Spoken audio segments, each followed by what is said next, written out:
Alright, so it looks like we are now live. So, let's go ahead and let's go straight into it, shall we? Before we do that, let me go ahead and send a message over in the Discord so people know that we're starting.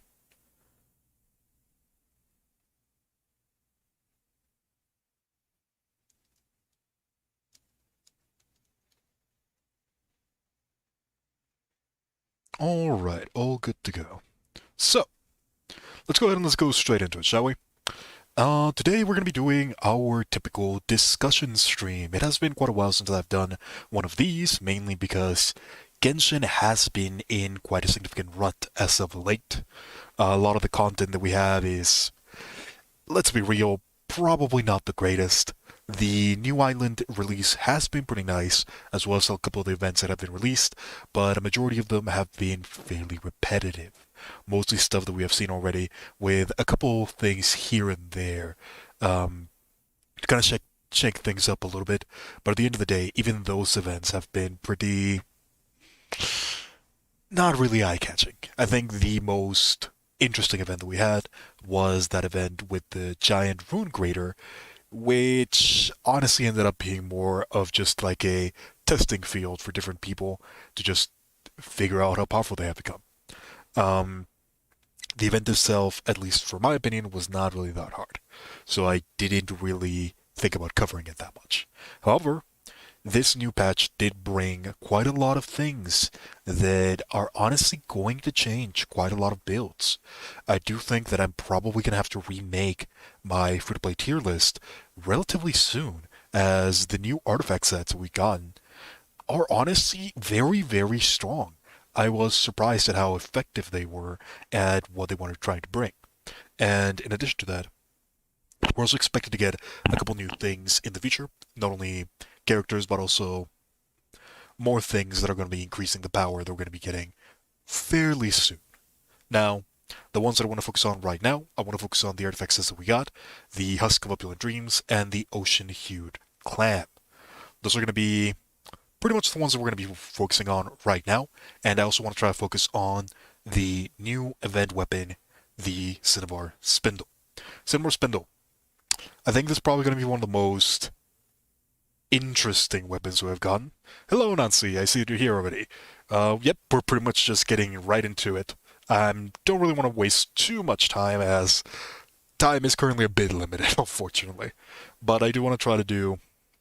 I do want to try to explain a little bit of the things that I'm working on. I do expect to have a lot of videos regarding these particular pieces of gear up in the future. I think right now I'm currently working on the what to expect for Albedo, and I'm also working on the what to expect for Eula. We're going to be talking a little bit about those two. I've already pretty much gathered a lot of the data, so I do feel pretty confident in talking about it right now. A lot of the pieces of gear that I have also done quite a bit of math for, the Husk of Opulent Dreams, as well as the Ocean-Hued Clam. I'm also here to talk about those, and Cinnabar Spindle. So, with that out of the way, let's just go straight into it.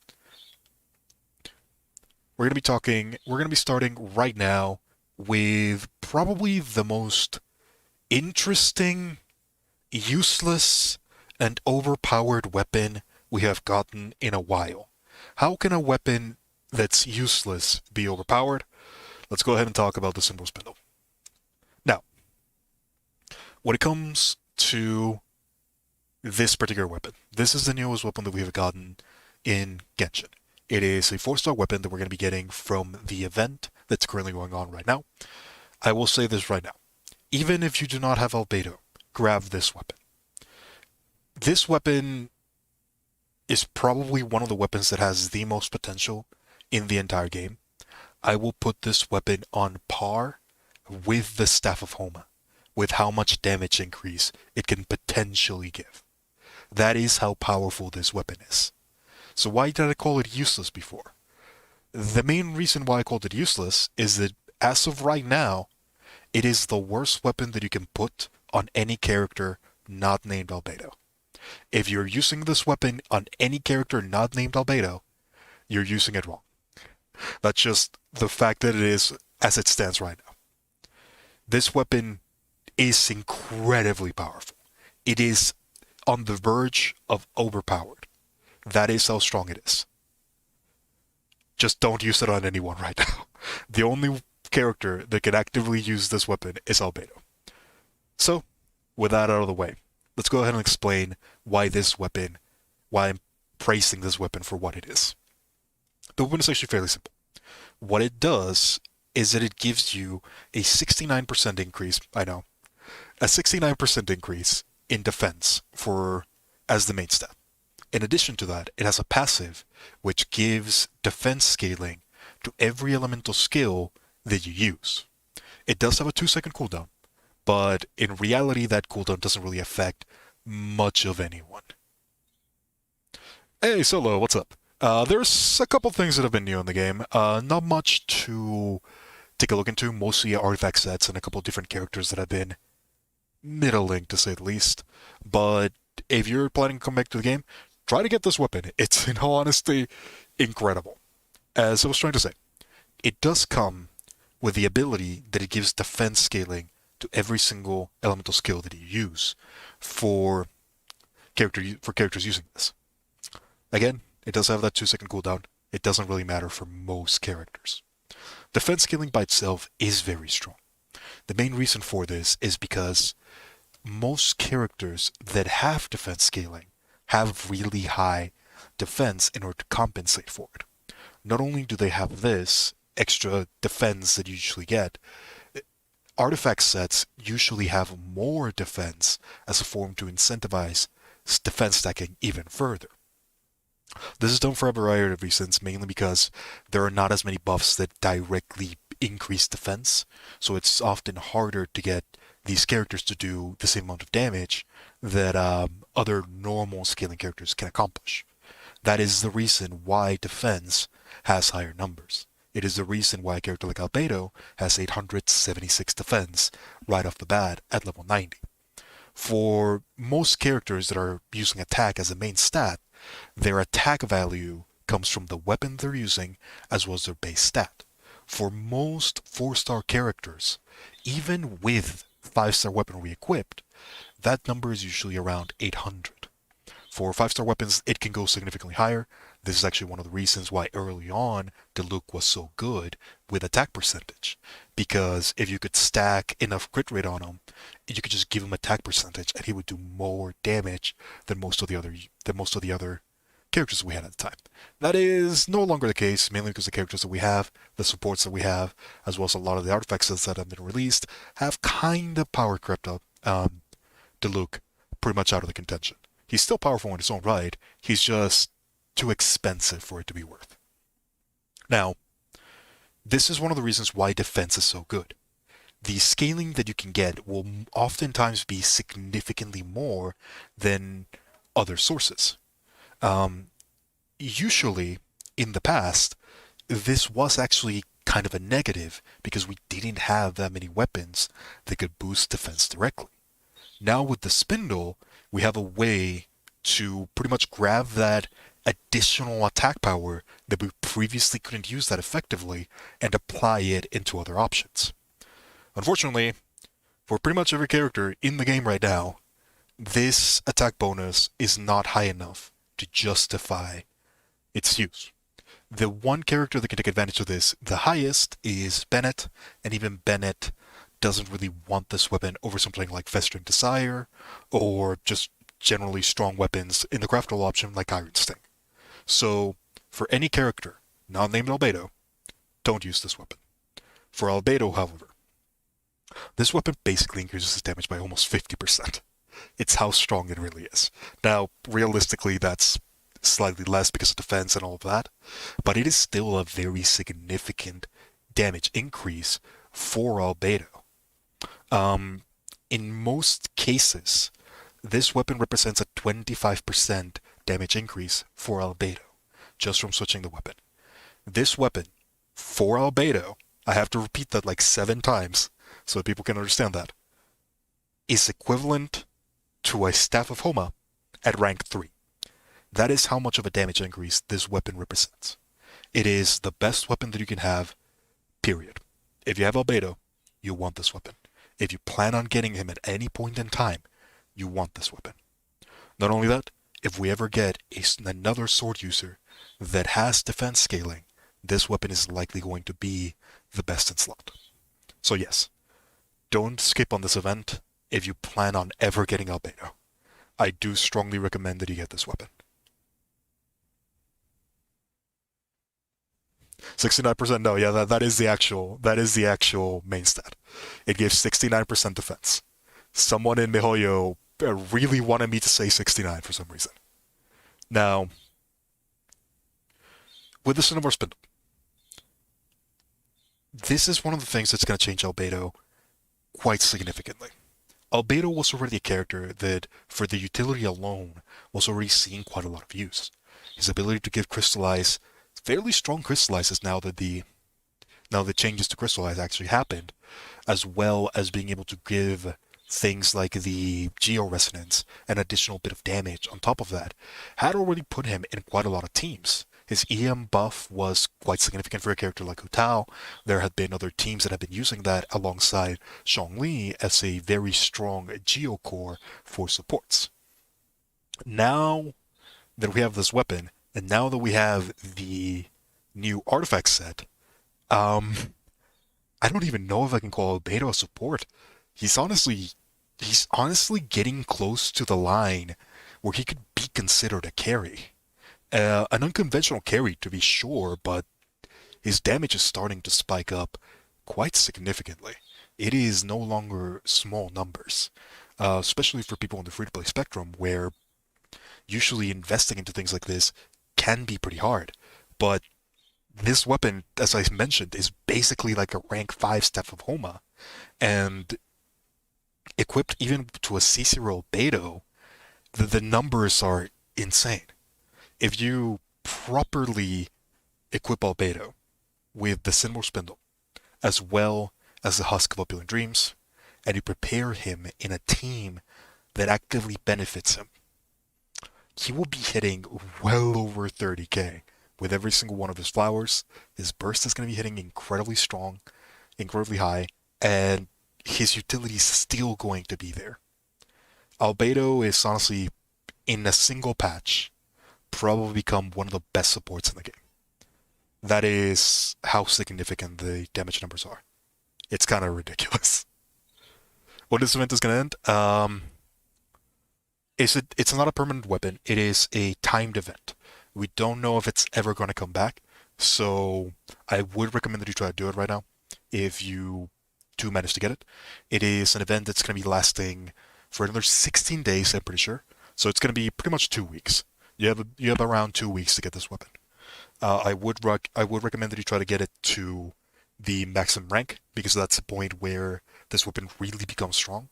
If you only get it to like rank 2 or 3, it's pretty much equivalent to the Harbinger of Dawn. But at rank 5, it's just so much better. It is insane. There is not even a comparison. Just so you understand how strong this weapon is. If you want to get the same damage bonus from the Cinnabar Spindle with any of the currently active weapons, the only one that can come even close, and I'm talking close, not even higher, is a rank 5 Mist Splitter. That is how strong this weapon is. This weapon is stronger than a rank 5 Mist Splitter for Albedo. Again, for Albedo.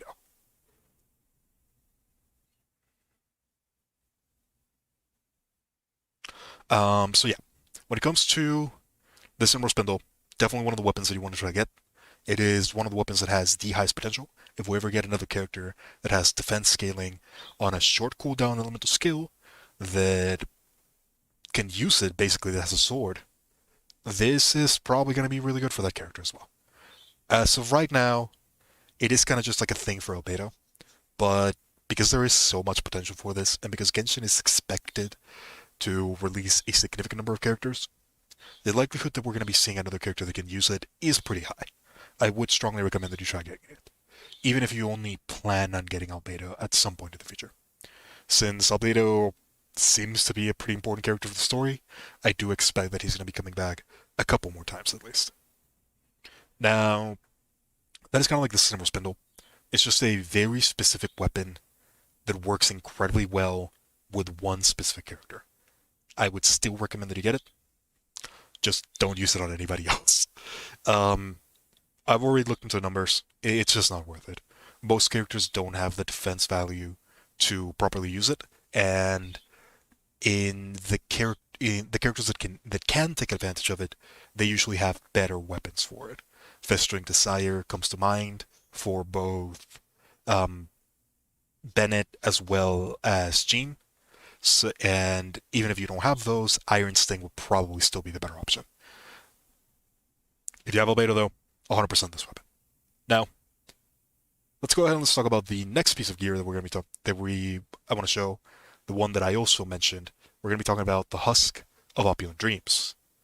Now, the Husk of Opulent Dreams. This is one of the two artifact sets that we got in 2.3. And I just realized that my music is not showing for you guys. One sec. There we go. that should have fixed it for you guys.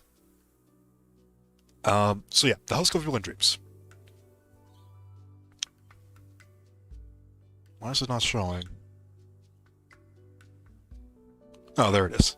Alright, so the Husk of Opulent Dreams. This is an artifact set that was pretty much made for Albedo. A lot of people think that this is going to be the Arataki Ito artifact set. I don't see it. We'll talk about Arataki Ito at some other point in time. If you want my short preview on it, I feel like the Retracting Light set is going to be better for Ito. The set is pretty strong for Ito, but I just feel like the consistency that the Light set brings is slightly higher. That's enough about Ito. Let's talk about Husk of Opulent Dreams. What is this artifact set? This essentially gives you a 5-star variant of the... what's it called? The Tiny Miracle? I don't remember. The 4-star artifact set that gives you 30% extra defense. This artifact set gives you 30% extra defense for the 2-piece bonus. And in the 4-piece set, it can give you up to an additional 24 defense percentage and another 24 geo damage. This is probably one of the highest bonuses that you can get from an artifact set. Very few things can actually compare to it, one of the only ones being the Retracting Light for a couple of these characters. It is one of those things where this one is probably going to be one of the ones that we're going to be farming for if we have Albedo, and if we plan on getting other different characters, just because it gives you so much. It does have one particular weakness, and that is that in order to get the 24% geo damage, you have to stack it up. And the way that you stack it up is actually quite simple. It does look complicated because it has a very significant wall of text when you actually look into it in-game, but it can be simplified quite easily. If you're on the field, if you're the active character, when you deal geo damage, you will get 1 stack. It does have a cooldown, which I believe is like 3 seconds. Yes. Or sorry, 0.3 seconds. So if you're the active character and you're dealing geo damage, you can stack this up relatively quickly. If you're not the active character, you still get the stacks, but you only get 1 every 3 seconds. So essentially, you have 2 ways of stacking this. You can either just wait until it's fully stacked and not be the active character, or you can actively be attacking with geo damage. That small stacking window is what usually makes it very difficult for a lot of characters to get this. Characters like Ito, in particular, are probably not going to be able to keep the stack bonus infinitely. They are likely going to be losing a little bit of it. It can be a little bit difficult, mainly because they have some weird interactions. Once you actually get it to the maximum level, though, it'll pretty much stack. It'll pretty much stay at that maximum level. Now, for Albedo, this is his best set when it comes to pure damage. If you want pure damage, you go for this one. There's already a lot of people saying that it might be better to go 2-piece this, 2-piece Archaic Petra. That is more consistent, but it is significantly less damage. And when it comes to the consistency department, Albedo can stack this in 4 seconds. So it's not really that much of a loss when you run the actual numbers, unlike something like the Pill Flame set, stacking this is incredibly quick. Stacking this is incredibly quick, and losing the stacks is almost impossible. So, because of this, the extra damage bonus that you get from the Husk of Opulent Dreams will always be higher than any other option you can imagine. As it stands right now, Husk of Opulent Dreams is the best weapon, the best set for Albedo. The main reason is just because it has so many stats. And it is just very, very easy to use if you use Albedo properly. There is one mechanic in particular that can help you get to this fully stacked form really, really quickly, and that's essentially just abusing the way that Albedo's Flower works. So essentially what you can do is that you can activate Albedo's Flower. The initial flower hit does geo damage. So if you wait like a fraction of a second and then normal attack, you'll be able to automatically get 2 stacks without any issues. Albedo also has a 4-second cooldown, which means that if you already have your burst, which is something that's very easy to do with Albedo because it has a 40 burst cost, and even with his constellations, he can make a lot of energy as well, even without my bad. You can immediately activate the burst and then get the other 2 stacks because his initial attack will get you another one, and then the Fatal Blossoms will get you an extra one. So stacking the Husk of Opulent Dreams, with Albedo, you can do it in 4 seconds. And if you're using him in a team where his burst is a part of his buff, which in most teams that actually use Albedo, that is the case, you're going to keep this buff permanently. And it is not a small buff. 50% defense and 24 geo damage. This buff is stronger. I will say this again. This buff is stronger than a C6 max level, max investment Goro. This is... If you think Goro is strong, this artifact set is Goro. Goro's entire kit can be put in this artifact set. That is how strong this artifact set is. Defender's Will, yeah, that's the one. Is it usable on Noelle? This is the thing that I was going to be talking about. One of the reasons why I don't recommend this set on Noelle as well as on Ito. Ito, he might not struggle with this, we just don't know just yet. But if we think that he's going to work the same way as Noelle, one of the things about Noelle is that she snapshots the amount of defense that you have for her burst. This means that Noelle in particular cannot stack the Husk of Opulent Dreams in an easy manner. And this is the thing that pretty much kills this set for me when we're looking at Noelle and we're looking at Ito. They only have a small amount of geo damage when their bursts are not active. If we assume that Ito is going to work the same way as Noelle, this means that they will not be getting the secondary part of the Husk of Opulent Dreams until the second burst, or until you wait for them to charge up. So in either case, you're having to wait a minimum of 12 to 15 seconds before you get the damage bonus. This is too much time. For both of these characters, you're just losing too much. Not being able to use your main DPS for 12 to 15 seconds is just not a reasonable option. Can the Husk of Opulent Dreams make up for that loss of damage? Yes, it actually can, because it does have higher damage than other options. But by the time that you're making up for that damage loss, the fight is likely to already be over. It'll take you somewhere around a minute and a half to do a extra point of damage that's something like the Retracted Ball Light set. This is the reason why I do not recommend this set for neither Noelle nor Ito. I would still recommend the Retracting Ball Light set. You get damage instantly, you don't have to worry too much about it, and the damage difference is very, very similar. You're only losing like 2% damage. You have a question. If you don't have time, just ignore it. I had a 4-piece Gladiators for Hu Tao, so is there any difference between 4-piece Crimson Witch and 4-piece Gladiators? Gladiators, you usually don't see it. The main reason for this is because the 4-piece Crimson Witch set actually buffs Vaporize damage, and Vaporize both of them. And it is a multiplicative buff on top of the Vaporize already being multiplicative. So this means that, let's say that you have your Vaporize damage, and you're doing 2 times the damage. If you have the Crimson Witch of set, the Crimson Witch of Flames, that extra 15% effectiveness is actually being multiplicative. So you're not doing 2.15, you're actually doing 2.3.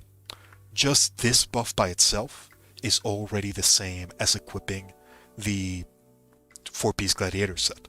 And you're also getting 15% extra pyro damage. So overall, the Crimson Witch of Flames is more damage. And that's just going to be the case in pretty much every scenario. The higher EM you have, the more damage it becomes. So the wider the gap that it closes. This is the reason why you don't usually see Gladiator set on Hu Tao. Now, it is actually very difficult to get that high of a damage. If you're going for maximum efficiency, you do eventually want to get to that point. It's not necessary per se because Hu Tao already has a lot of damage. You can very easily just run like a 2-piece Crimson Witch and then a 2-piece Wondrous Troop set, for example, and you would still get a significant amount of that damage bonus. You just wouldn't get the extra. All around, that's probably what I would recommend. If you're going for it, I would strongly go for it. The more EM your build has, the better it becomes. And since EM is already one of those buffs that you always try to stack on Hu Tao, you should definitely try to go for it. 4-piece Gladiators, that's not bad. You can just use it until you get something better. That's probably the best case scenario in all honesty, but you do eventually want to upgrade if you feel like you need the extra damage. In most cases, you probably won't, if I'm being honest. The game is already at a point where supports are really the most important part, not so much your main active character. But it's going to be up to you.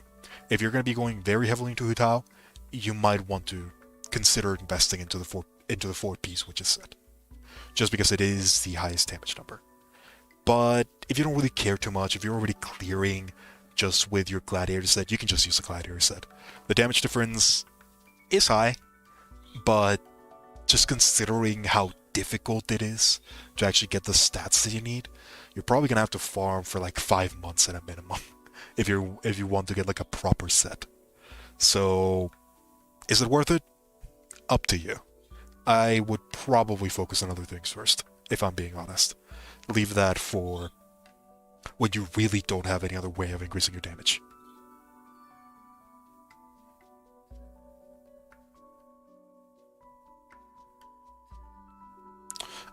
If I don't have Sucrose, should I go for her? Let's see. I have no idea what you're talking about, but I'm all here for it. I don't have Sucrose. Is that for... Okay, I think I get it. I think I get your question. You have Zhongli, Hu Tao, and pretty much almost all four stars. Should you go for Sucrose? For your particular team, probably not. I would probably go for Albedo, in all honesty, if that's the case. You still probably want Sucrose, because Sucrose is really, really strong, and if you already have all of the other 4 stars, you can probably make a lot of very strong teams with that Sucrose. I don't think she's at the point where she's mandatory, but she will definitely make your life a lot easier. So if you have the opportunity for it, I would probably try to go for Sucrose at some point. If you're talking just about a team in general, right now, if you already have Zhongli and Hu Tao, you can try to go for Albedo. If not, the team that I would recommend would be the secondary team, which is the Sucrose team. If you don't think you want Albedo, I would probably try to go for that one, which is Thoma, Xingqiu, Hu Tao, and Sucrose.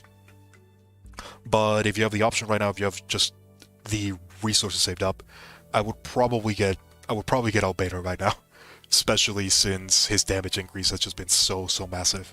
I don't think I don't think you're going to regret it, especially with the team that you have. Now, I did kind of go a little bit out of that. That is pretty much the whole Scorpion Dreams. It is a very strong set. It does have a couple issues when it comes to DPS damage. I think if we ever get more defense-based characters that can take advantage of this passive, then they'll probably take a look at it. But a lot of the characters we can see right now, a lot of the characters that we have right now, they just don't work the way that you want them to. Which is why we don't get as many buffs as we wish that we would. We don't really know how Ito's burst is going to work. If it snapshots the same way as Noelle, I would probably go for... I'll probably go for the other set, the Retractable Light set. That's probably just going to be the better option.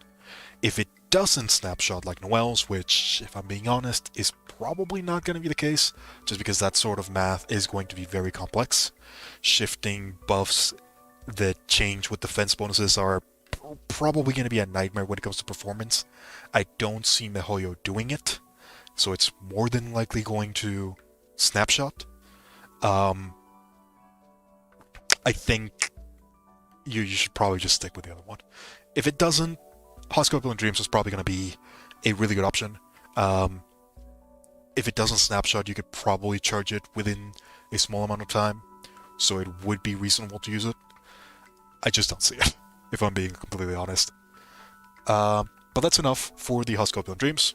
Really, really good on Albedo. Everyone else is more of a suspect choice. I would probably use it on... I would probably use the 2-piece set with Union whenever she comes out. It does look like she's going to be very heavily focused on defense, so she's likely going to be taking a lot of advantage into this. We'll have to wait and see for Union, seeing a lot of her numbers and seeing how she's going to end up working. She's the only other character that I can see using like the 4-piece set. I don't think there's any other character that will properly take advantage from this one. Maybe Goro, but I just don't see it. Goro, if I'm being honest, he looks horrible. He does not look like a good character. I'll probably have to do an analysis on that at some point or another. A lot of people are hyping him up quite a bit. I'm honestly very disappointed in what he actually accomplishes. But that'll probably have to be for another time. Let's go ahead and let's move over to the next one, shall we? Yes, I did actually make a video on Hu Tao if you're interested in that one. What to expect for Hu Tao. There was another one that I was going to do that kind of got pushed back. Apologies. I might release it at some point. But, yeah. It wasn't going to be that impressive anyway, so it's just going to be like the whale version of Hu Tao. How is it that you can accomplish like the one-shot combos, the 1,000,000%, the 1 million damage Hu Tao, so I was just going to explain how that happens. But, with that out of the way, let's go ahead and let's move over to the next artifact set, shall we? This one is the one that I'm actually interested in. I think this is the one that's going to be changing the most things in the game. It is the new healing set, which is Kokomi's special one, which I apparently don't have a picture for. Whoops. Oh well. So, the new healing set. This is the Ocean-Hued Clam. That's the name of the set. This artifact set is notorious for two things: making healers really strong and having the longest description in the game. The description is so long that you actually have to scroll for it. If you equip it on a character, there is a scroll side that will allow you to see the full description. It is one of the few artifact sets that does this, and it is quite a read. It definitely sounds like something Fischl would say. What does this artifact set actually do? The 2-piece set, simple enough, it gives you 50% extra healing effectiveness. You just get 50% healing bonus.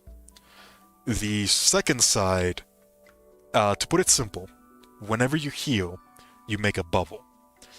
The amount that you heal charges this bubble, and after the bubble duration ends, it explodes and it deals physical damage.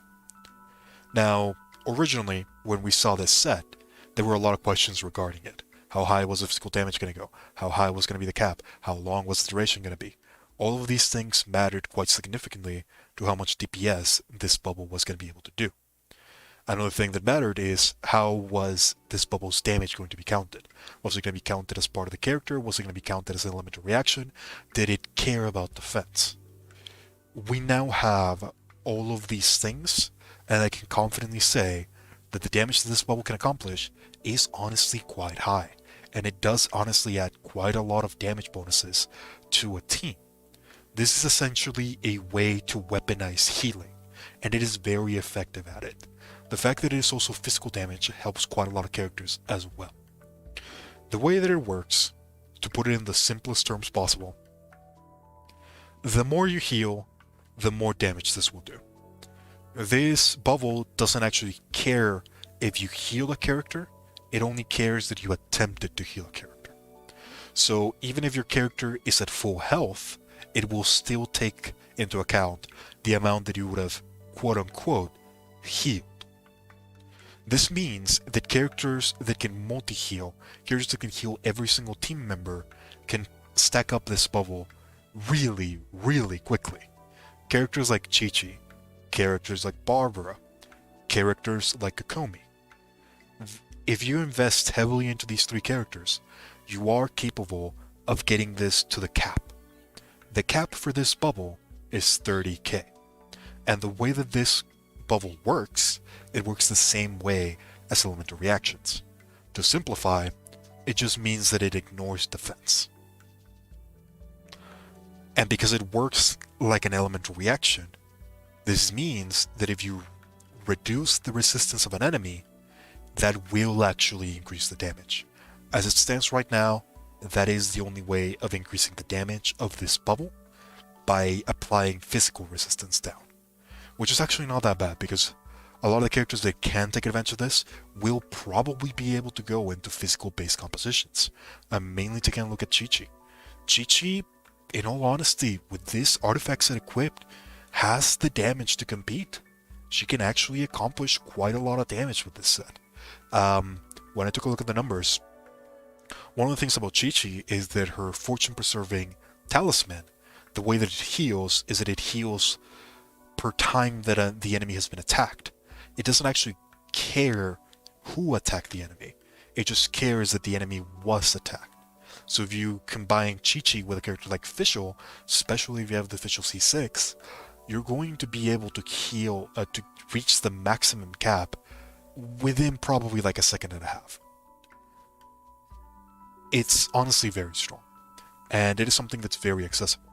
And because you're using Chi-Chi, who is a cryo character, alongside someone like Fischl, who is Electro, you're also getting the superconduct buff. You can stack it even further with further resistance threats, things like Zhongli, and you can honestly get this bubble to do quite a significant amount of damage. I think just general numbers, assuming no resistances, I think it was sitting somewhere like 37k, somewhere around that mark. If you're using it against Fatui, that could probably go even further. And the cooldown for this bubble is 3.5 seconds. I'm not going to bore you with all the math, but this essentially means that it is possible to have this bubble add 10,000 DPS to a team. So just by equipping this artifact set, your Chi-Chi is now adding an additional 10,000 damage every second.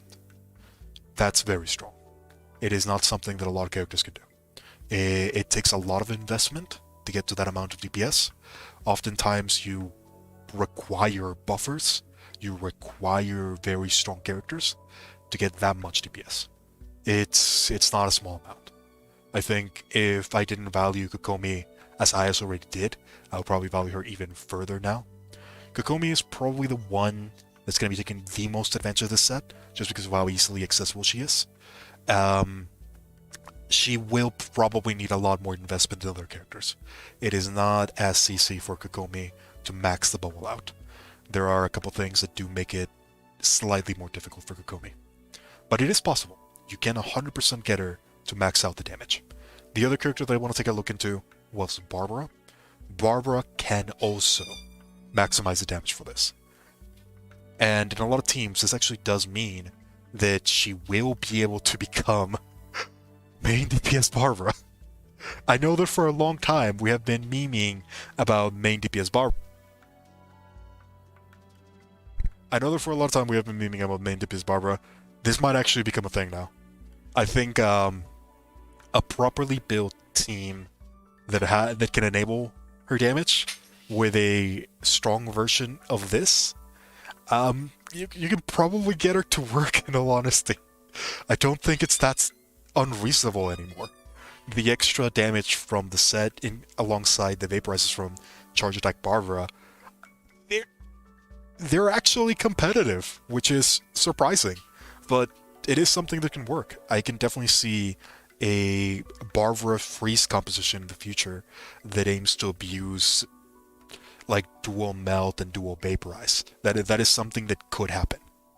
How effective is it going to be?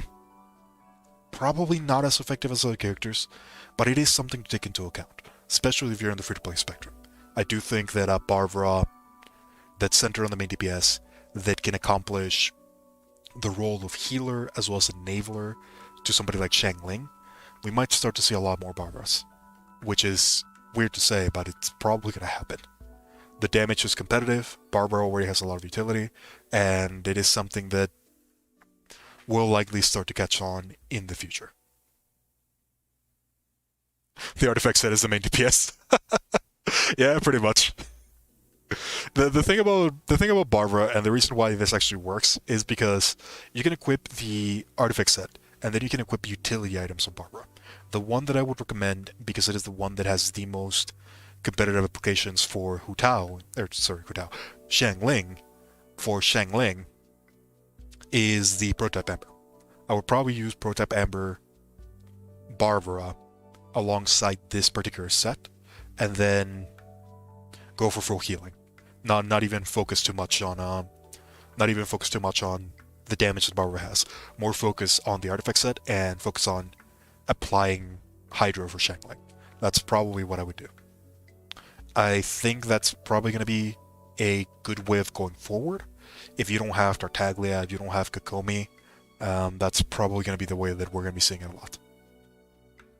Honestly, just an incredibly powerful set. I think this is the set that's going to be changing a lot of things. I already valued Kokomi incredibly high when I was taking a look at her later. I think she's an S+ character for free to play now. I just don't see how her damage can be seen as irrelevant anymore. Her damage is already it's insane. If you properly build her, if you properly take into account the utility now with the healing as well, she can essentially keep, if you manage to get to the point where she is healing for the full amount, it's just too much damage. Her damage is already significantly higher than a lot of people can expect when her burst is active. Now that she also has significantly high damage when her burst is not active, I think I'm probably going to put her in S+. I don't think she's the best, the absolute best character in S+, but she's really damn close. For free-to-play players, I'm honestly putting her in the same scale as Zhongli. That is how strong Kokomi is now. She's insane. She's absolutely insane.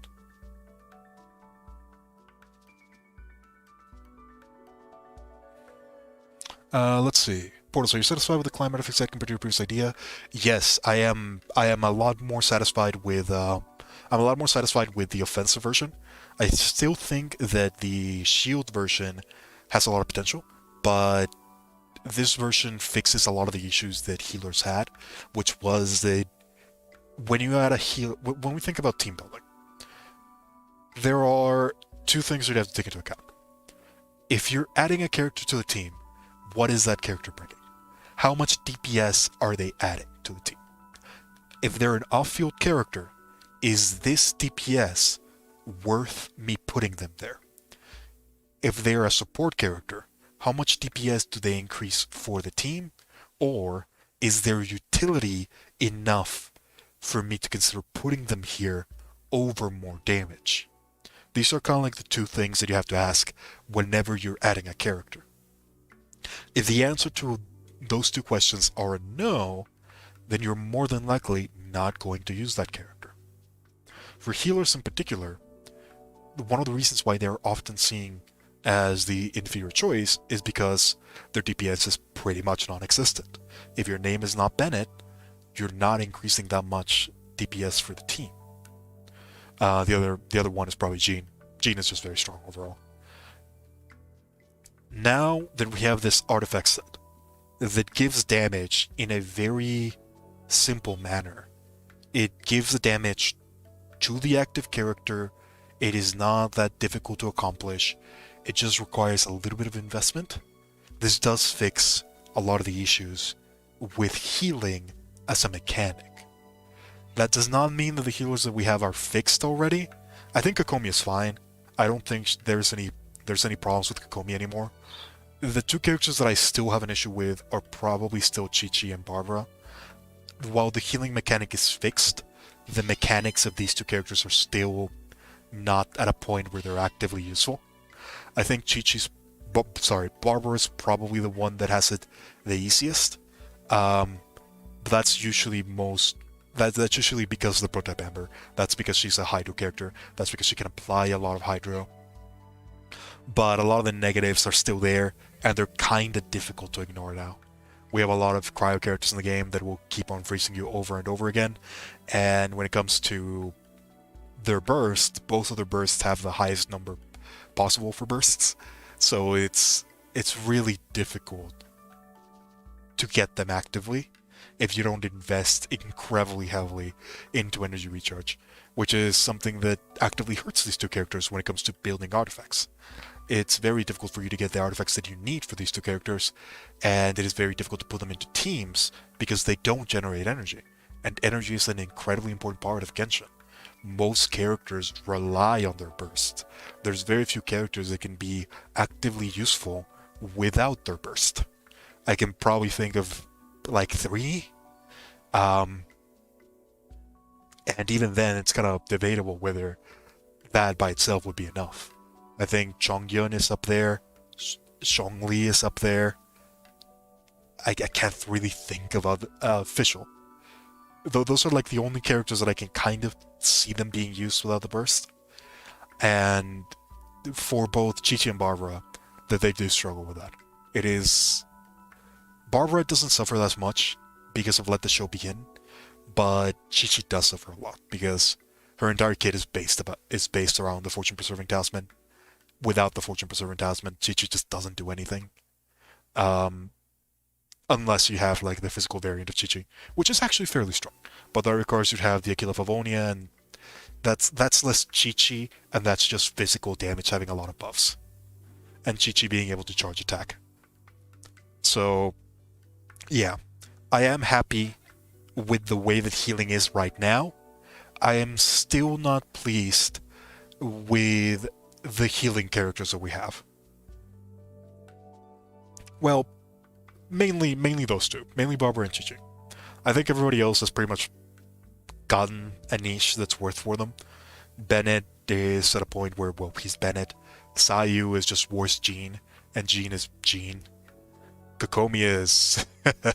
oh boy, she is incredibly powerful now. I'm sad that I did not get her, but she is definitely the character that I'm going to be going for next.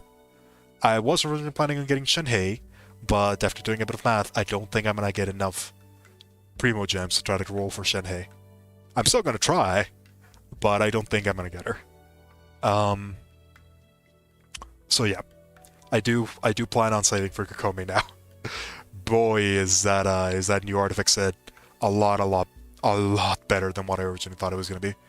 I originally thought that it was going to be heavily restricted because MiHoYo hates buffing characters for some reason, but they definitely surprised me.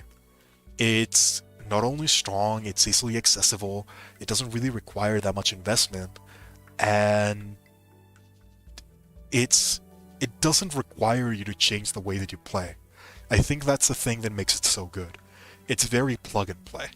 The same thing that you were doing with these characters, you're still doing it. You don't have to change anything other than the artifact set.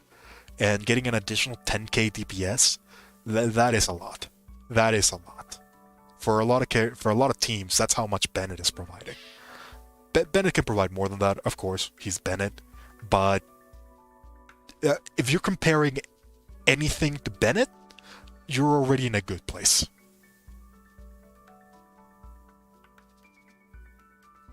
I wish I could have gone Eula, but for play life, yeah. We're gonna be talking a little bit about Eula in a few seconds. I do think that she's still very strong. I don't think she's at a point where free-to-play players should try to get her anymore. I think that point in time has probably passed. She requires a lot of investment. She's very similar to Hu Tao in that regard, where if you can get her to a properly built place where she is one-shotting enemies, then she's definitely worth it. But anywhere before that, she's just okay. She's not bad by any means, but she's not back-breaking OP. She's just a generally good character. You can still build her, even as a free-to-play player. It'll just take you significantly longer. And for the amount of investment that you're going to be putting into that, I will probably just go for other characters. If you still like her design, though, go for it. She's strong. She's very strong. She's just expensive, and that is something that you have to keep in mind. But we'll talk a bit more about Eula in a bit. From the leaks, is it true that we're going to be choosing a free 4-star character from Leeway again? That's what it looks like. It sounds believable. I would not believe it until we actually see it, if I'm being honest. MiHoYo received a lot of backlash from being seen as a greedy company, and this is probably like one of those things that they're probably going to be trying to do a little bit more often. They're going to be trying to give us more free stuff in order to try to avoid that perception. Is it going to work? Probably not, if I'm being honest. That is very heavily rooted into the community at this point, and I don't think we're going to see a change for that anytime soon. But considering the amount of backlash, it is honestly fairly believable. It makes sense, and it would be a smart choice. So, while it is something that you can probably expect, I wouldn't rely on it. Just because, at the end of the day, it is still MiHoYo. We can't really expect too much from them. We can expect a lot from the sound designers, we can expect a lot from the environment creators, we can expect a lot from the people that actually make the characters. Balancing team and social interactions, yeah, I'm probably not going to trust them with about nothing. About anything. Barbara, about to kill Nation Cotter Dragon with some bubbles. Yep, sounds about right. Sounds about right. When do you think Ball Rerun will come? Because after Sucrose, I'm saying for her. Ball Rerun. Ball came out relatively soonish. I don't think we're going to be seeing another rerun for probably like 8 months, if I'm being completely honest. There's just well, actually, we do have the new way that they're doing reruns now, so we can expect to see a little bit more reruns. If we take into account the new way that they're doing reruns, it's probably still going to be until next year. I would probably imagine maybe July. That's like where I can see it, assuming that they keep up with this new style of reruns. But even that is probably wishful thinking. That's where I would expect it to start becoming a reality. It might take more, it might take less, but that's what I would expect it. But yeah, with that out of the way, let's go ahead and let's stop with the first version, and let's go ahead and let's move over to the next one. Albedo Eula. What has changed for these two characters? We're going to start with the easy one. Eula. What has changed for Eula? Absolutely nothing. She is still the exact same character that she was when she first released. And if I'm being honest, that's kind of the problem. She has not gotten anything that you would say increases her potential in any form of way. The only thing would probably be Raiden. Raiden does increase her consistency by quite a significant amount. If you have Raiden, getting Eula would probably not be a bad idea. But in pretty much every other scenario, she's just outclassed by other DPS options in the free-to-play spectrum. In the whale version, if you plan on going heavily for Eula, she's probably one of the most broken characters, because she's the one that can one-shot literally everything. Um, but that requires so much investment. It is something that's only really available to whales. The thing for free to play, and I already kind of looked into it for a little bit.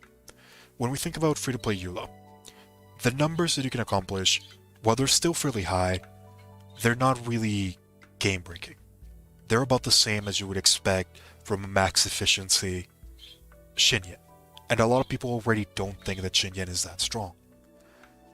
So when we really begin comparing it in that particular scenario, your upper limit is not bad. You're going to be doing like 200,000, 300,000 if you're really, really strong. But that's kind of it. And when we take a look at just how much health the new enemies in Genshin have, I just don't think that's enough anymore.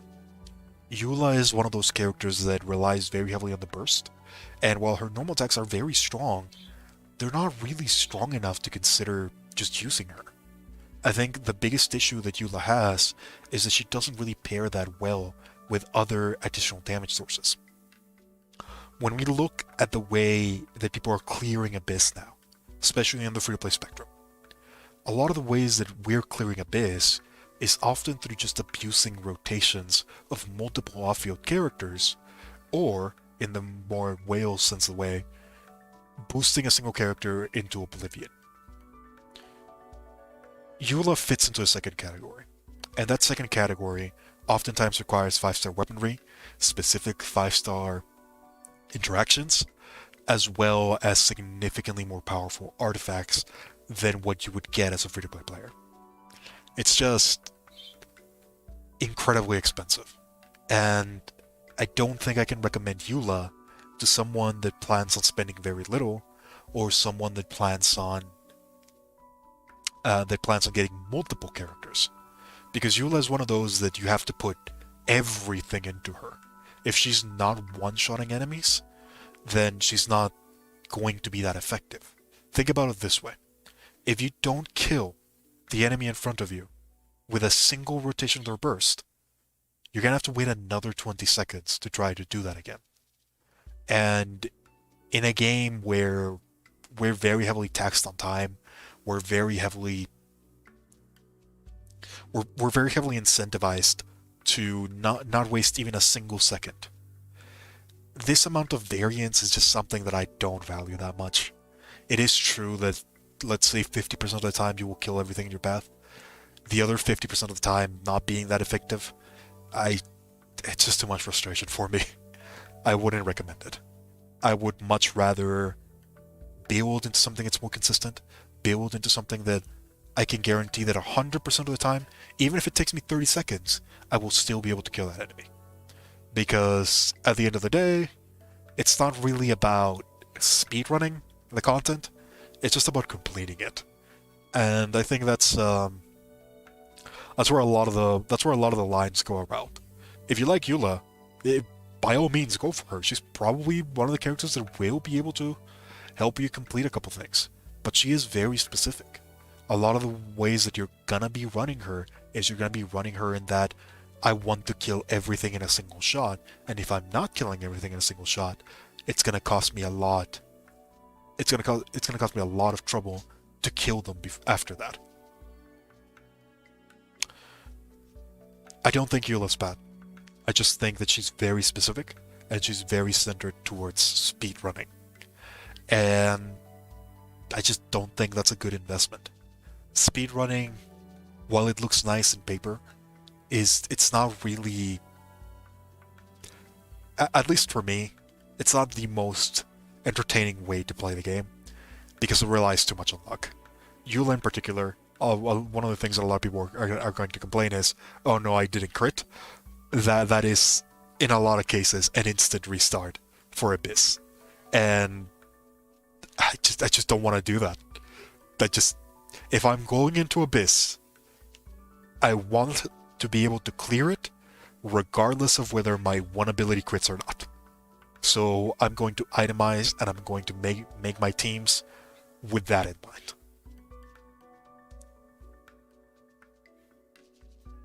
I know we passed the Kokomi topic, but what would be her best team?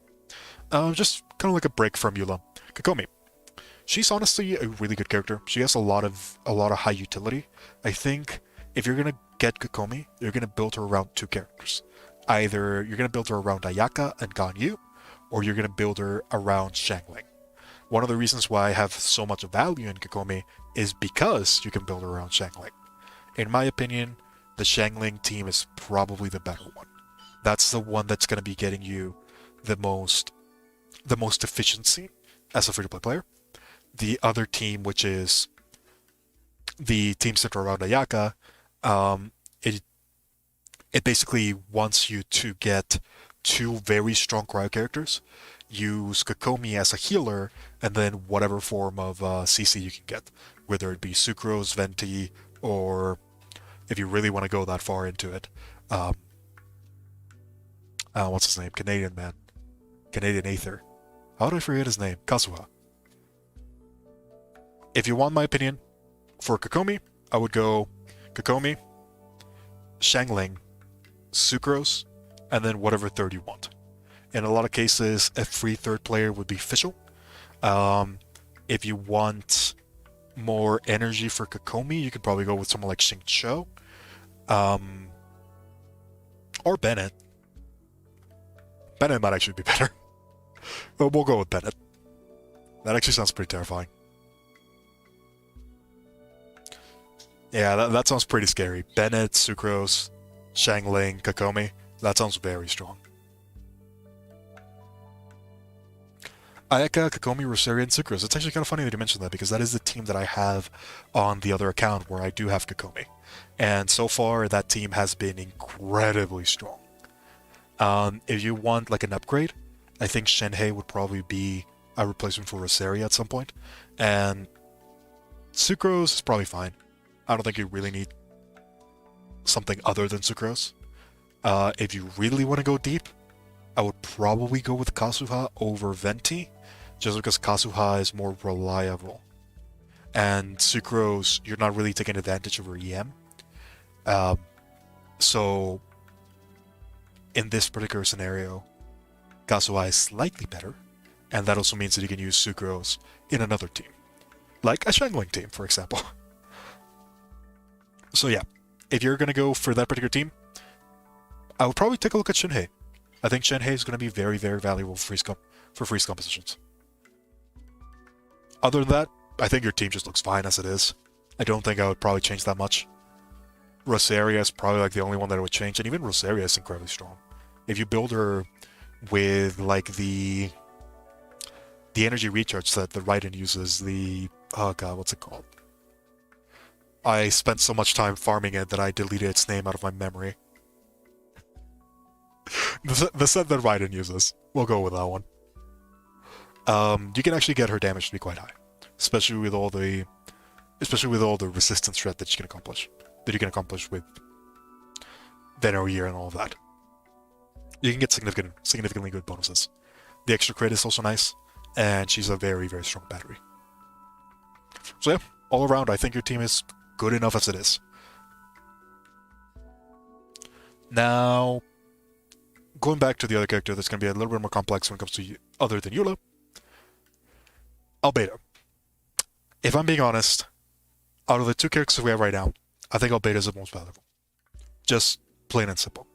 Whether you're a whale, whether you're a free-to-play player, I think Albedo is just a character that provides too much. I already thought that he provided too much when he didn't have his buffs, when he didn't have everything else. I could already compare him to Zhongli. Now that we have had so many changes, I just think Albedo is too valuable. He provides EM for the entire team, a very significant amount of EM, 120. He provides an insane amount of damage with the Sinwar Spindle as well as the Huskabula Dreams.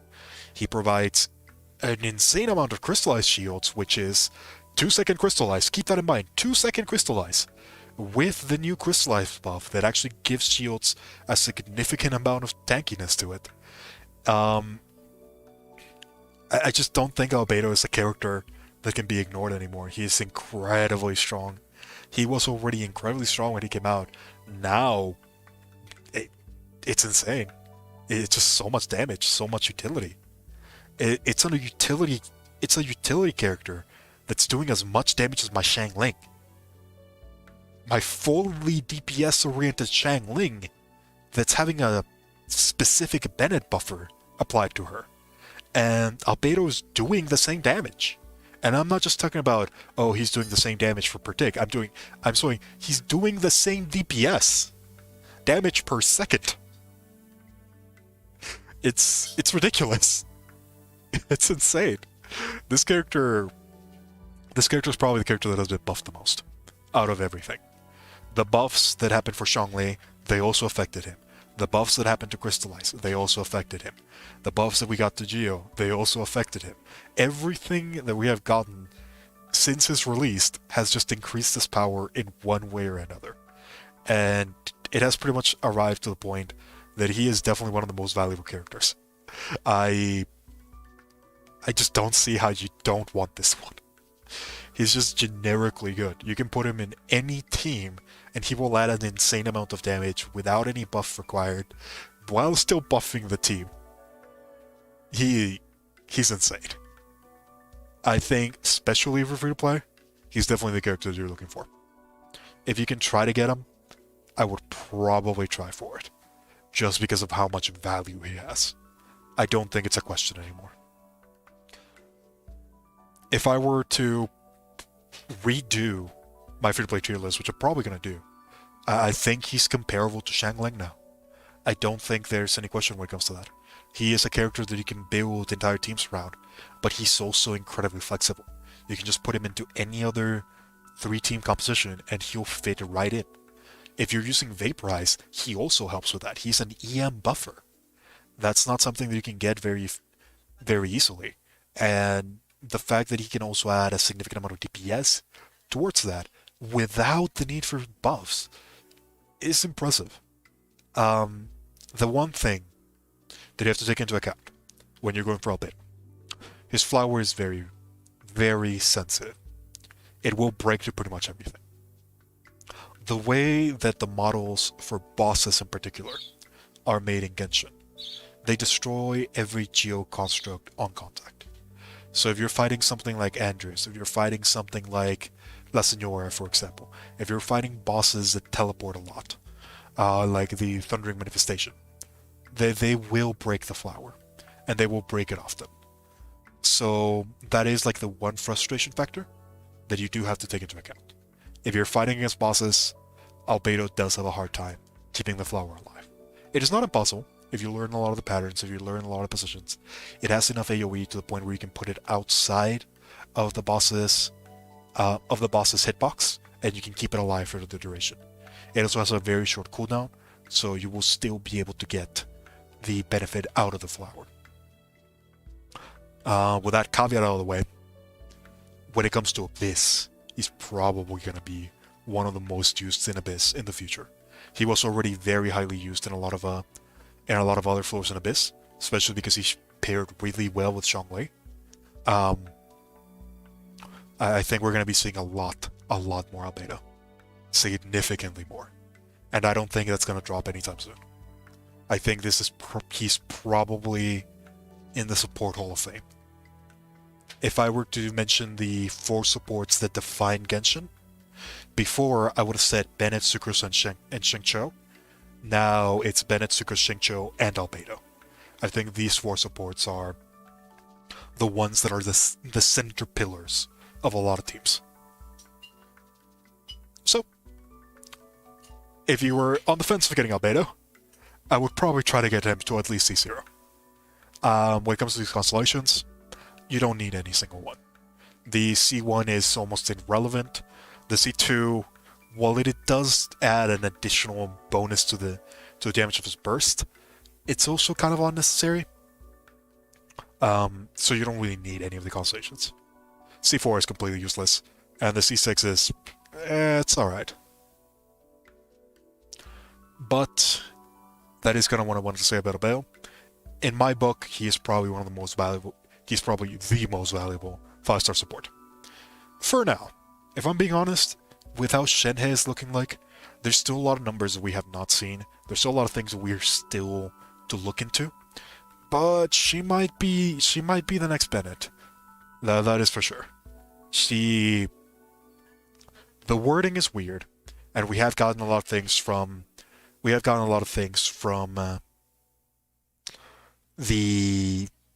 leaks that we have gotten. So we can see how her buff is going to work, and it does look like it's going to be a very strong buff. There's still a lot of math that we're going to have to check. She's still in the early spaces, so a lot of the numbers that we have are probably going to be changed in the future. And a lot of the mechanics that we can see are still not final. So I'm going to hold my judgment on Shenhei until she actually releases, but she does look pretty strong. I will say that much. With that out of the way, that was pretty much all that I wanted to talk about when it comes to a lot of the things we got in 2.3. We're getting a lot of good stuff. Really strong buffs to Albedo. Really, really powerful artifact set for healers.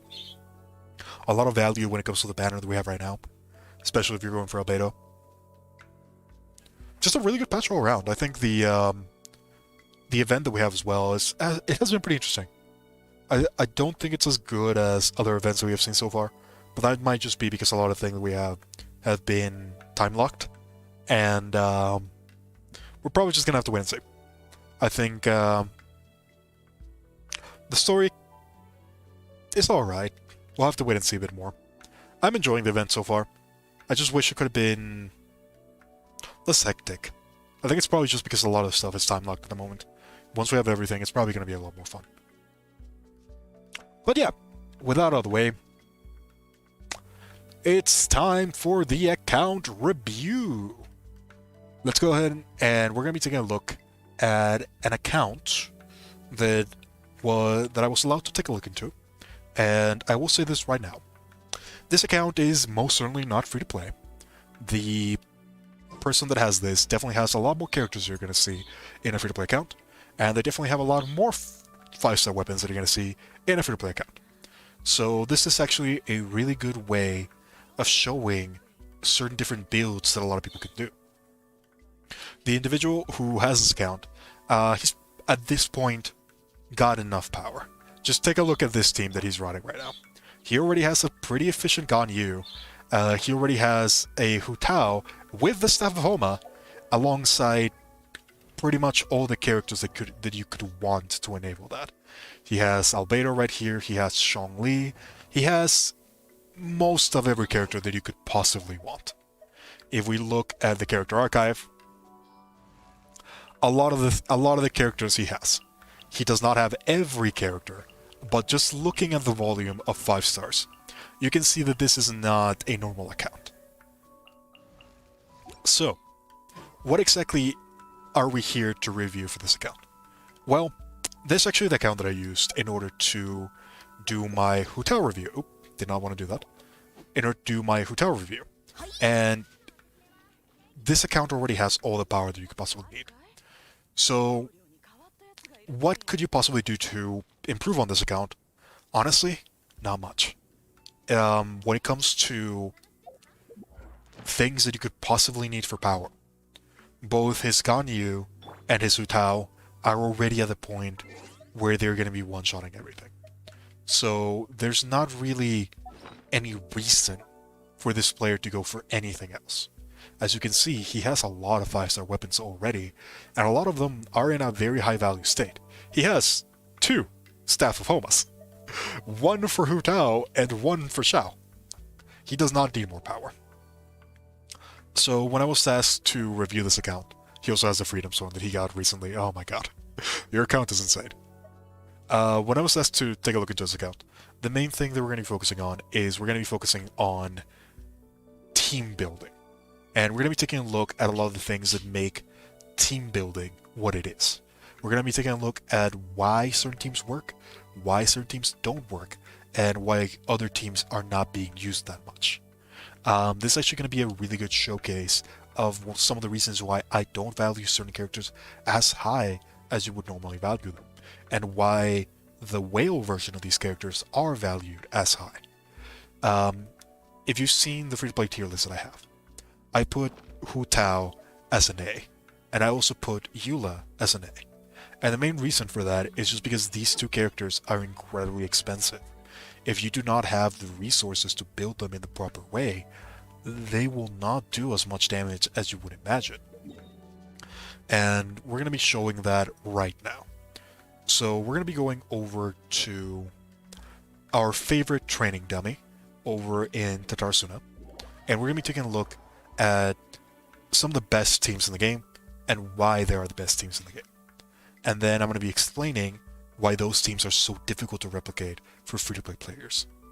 In addition to that, I also have a couple of the teams that this particular player can use in order to just have a little bit more fun. Because when you get to this point, you're not really playing Genshin to try to complete anything else, you're just playing it for the fun of it. And that is entirely valuable. That is entirely valid. This player can pretty much destroy any form of abyss that would ever come to them. So the first team that we're going to be taking a look into, this is probably one of the most, I'm sorry if I'm going to be messing around with all the stuff that you have here. This is probably the most common team that you're going to be seeing for Hu Tao. And it makes a lot of sense that this is a team for Hu Tao. So the team that you're going to be seeing is this particular one. Double Geo with Zhongli, Albedo, and then Hu Tao as a hyper carry with Xingqiu as the vaporized dealer. This is the team that's touted as the best team in the game, and there's a lot of reasons as to why that can be. Hu Tao is a character that doesn't really care too much about healing. She has healing in her own kit. She cares more about shields. Zhongli can provide that really easily with an entire kit, while at the same time providing damage bonuses. Xingqiu, on the other hand, is basically here in order to just use his swords. That is his entire purpose. As you can see, this player has their Xingqiu at level 70, and they don't even have the sacrificial sword fully upgraded. Oh my god, this team is insane. They're giving him a full support kit. It doesn't even matter because Xingqiu is not here for damage. You can make him do damage, and I would probably recommend that you make him do damage, but it's not necessary because of how much damage Hu Tao can accomplish once you equip her with the Staff of Homa, once you equip her with the proper team setup, a full set of Crimson Witch of Flame set, with a lot of power behind it. If we take a look at this particular Hu Tao, over 200% crit damage, almost 80% crit rate, over 30k on when it comes to the HP. This is a very strong Hu Tao. So now, if we go ahead and we talk to Masonry, we're going to see exactly how the team works.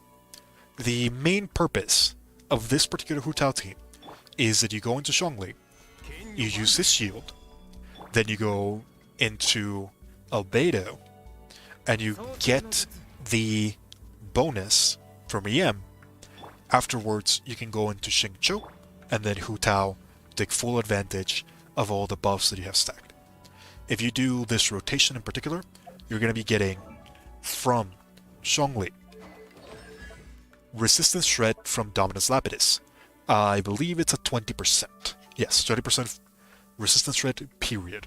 You're going to be getting the Vaporized bonus from Xingqiu, 1.5 extra damage, plus whatever your EM can get you to. And you're going to be getting Albedo's 120 EM, in addition to whatever damage Albedo can also provide. On top of that, because you're shielded, you're also going to be getting an additional 15% extra damage bonus, plus whatever the artifact stats that you have equipped can also give you. This person has the Tenacity of the Millilith on Zhongli, 30% extra attack power. That is still a significant amount of attack power, not to be underrated. They also have the Nobles of Light set, an additional 20% attack power, and I believe they have not finished on their Albedo, still working on it. But yeah, their Albedo is already very strong. I would probably get a crit rate. I'll probably try to get a little bit more crit rate at some point in the future. But yeah, this Albedo is already strong enough for this. So, with all of this, how strong do you think we can get this particular Hu Tao? Well, I will show you. So, let's go into a fight. Let's go straight to Zhongli. We're gonna just do this to hold him in place.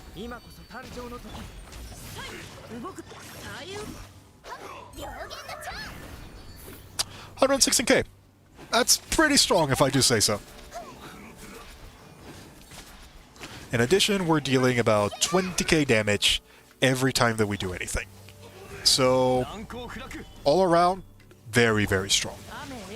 If you get all the setup as well, you can pretty much just do it infinitely without any worries whatsoever. I, of course, suck with Hu Tao because I'm not used to using her, but as you can see, the damage stacks up, and it stacks up really, really quickly. It's definitely something to keep in mind, especially when you get your Hu Tao to under that threshold, where you can start to get a lot of power. So, one of the strongest teams, that's for sure. Pretty much anything that you could ever want to do, you can do with this team. The other team that this person has a lot of utility for is the Eula team.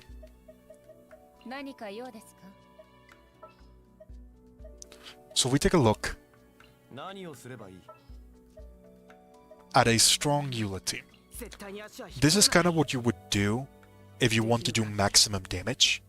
This is not what I would recommend for a lot of Eula players, because if you do this particular team and you don't have enough energy recharge on Eula, you're actually going to be suffering a DPS loss because you're not going to have the burst up as often as possible. This is one of the problems that Eula has. This is one of those teams that you see in speedrunning in particular, because it'll give you the highest damage and it'll allow you to one-shot most enemies. If you were to actually build a team for Eula, the one that I would probably go for is I would not have Zhongli here, I would actually have Rosaria.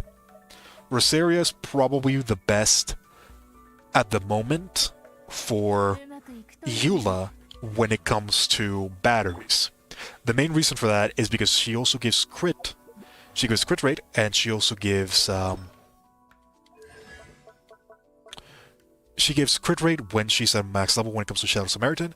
And if we take a look at her constellations, if you at any point in time get the Divine Retribution, the C6, you also get an additional 20% extra damage, which is basically what Zhongli does.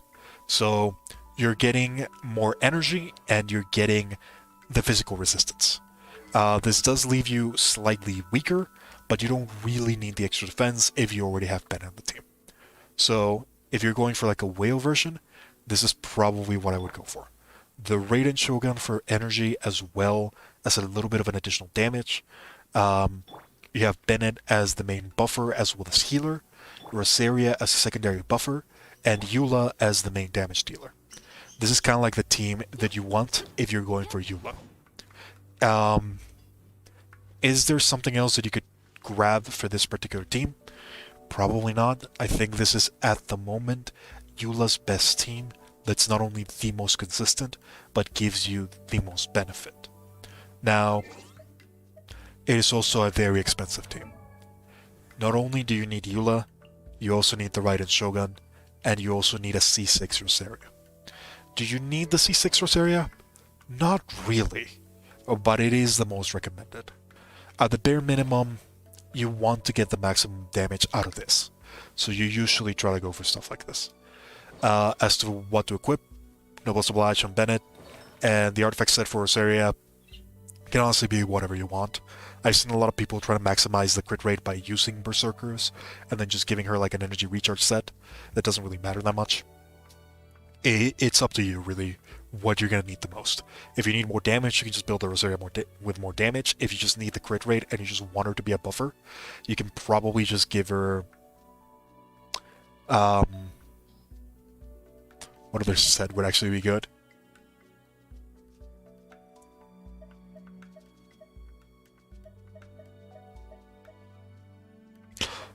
Honestly, just whatever you need.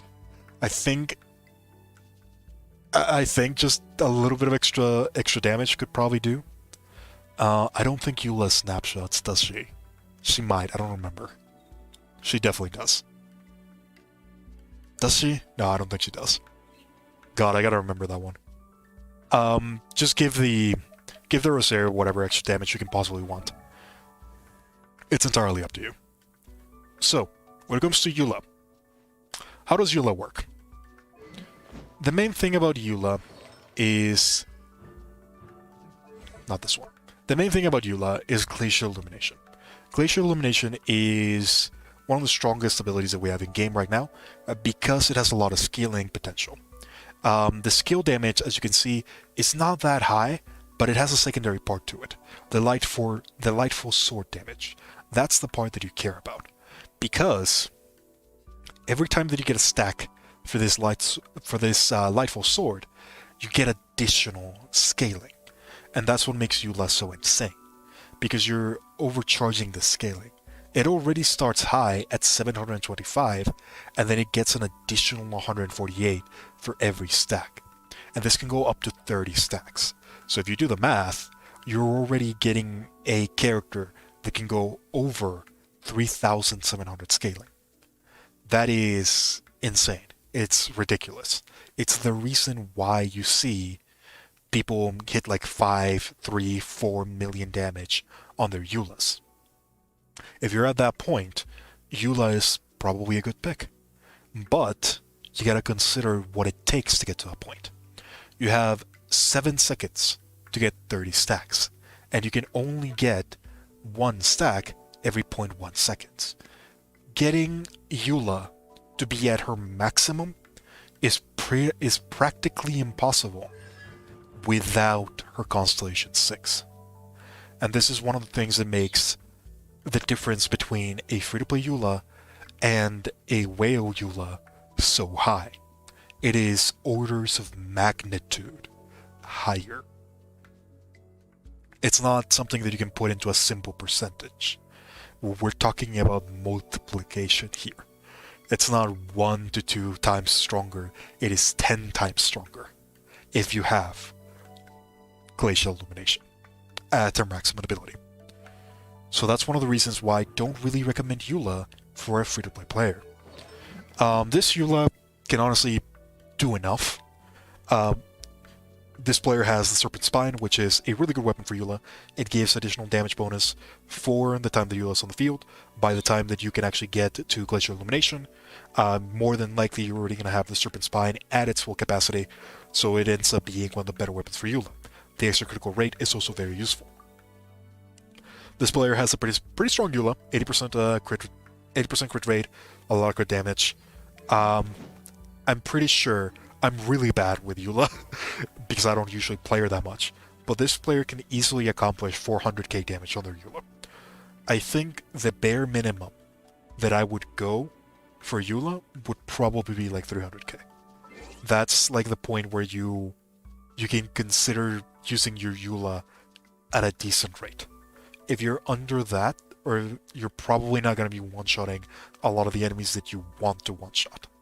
And if you're not one-shotting the enemies, as I mentioned earlier, Eula doesn't really do that much. So, let's go ahead and let's take a look at what Eula can accomplish. Now,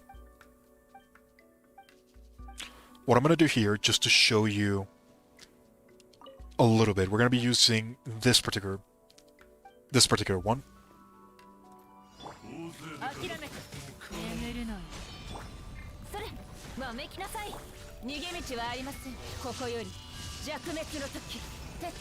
I'm just going to be charging Eula's burst. I'm not actually going to be focusing too much on anything else, because that is kind of like the way that Eula works. You need to just give her as much energy as possible, because it is so difficult to get her burst into place.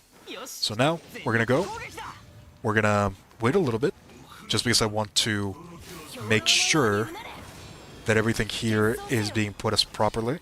Of course you're going to be doing that. That is very, very frustrating. I also misplaced that. Oh my god.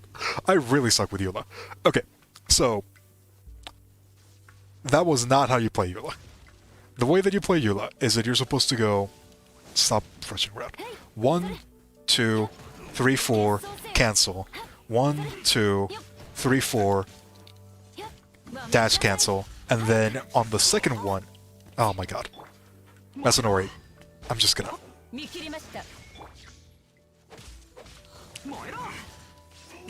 I'm just gonna kill this guy really quickly.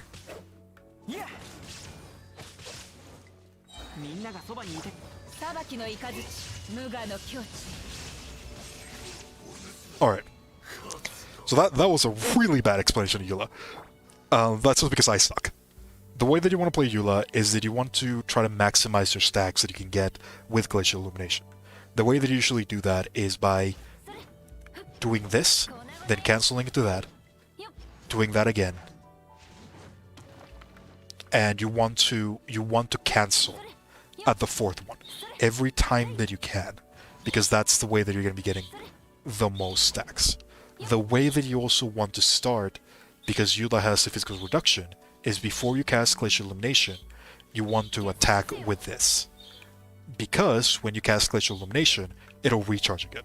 And that'll allow you to stack it twice, basically. Get all the damage instantly.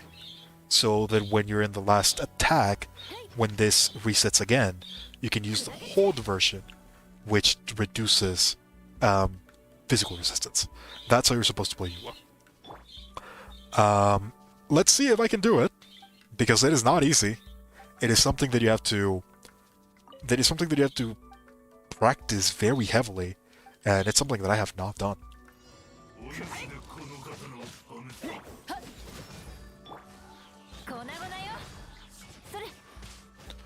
Her attack cancels are also something that I have to get used to.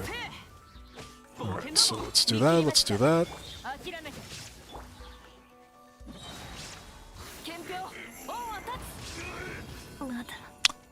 Oh my.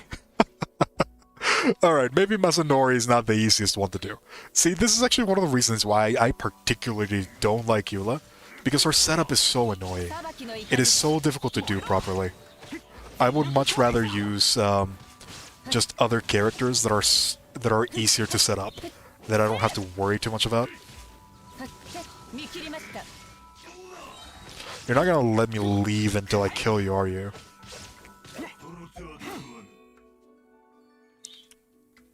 Can I? Oh, I can just do that. Okay, never mind. So yeah, that's kind of like the way that Eula is supposed to work.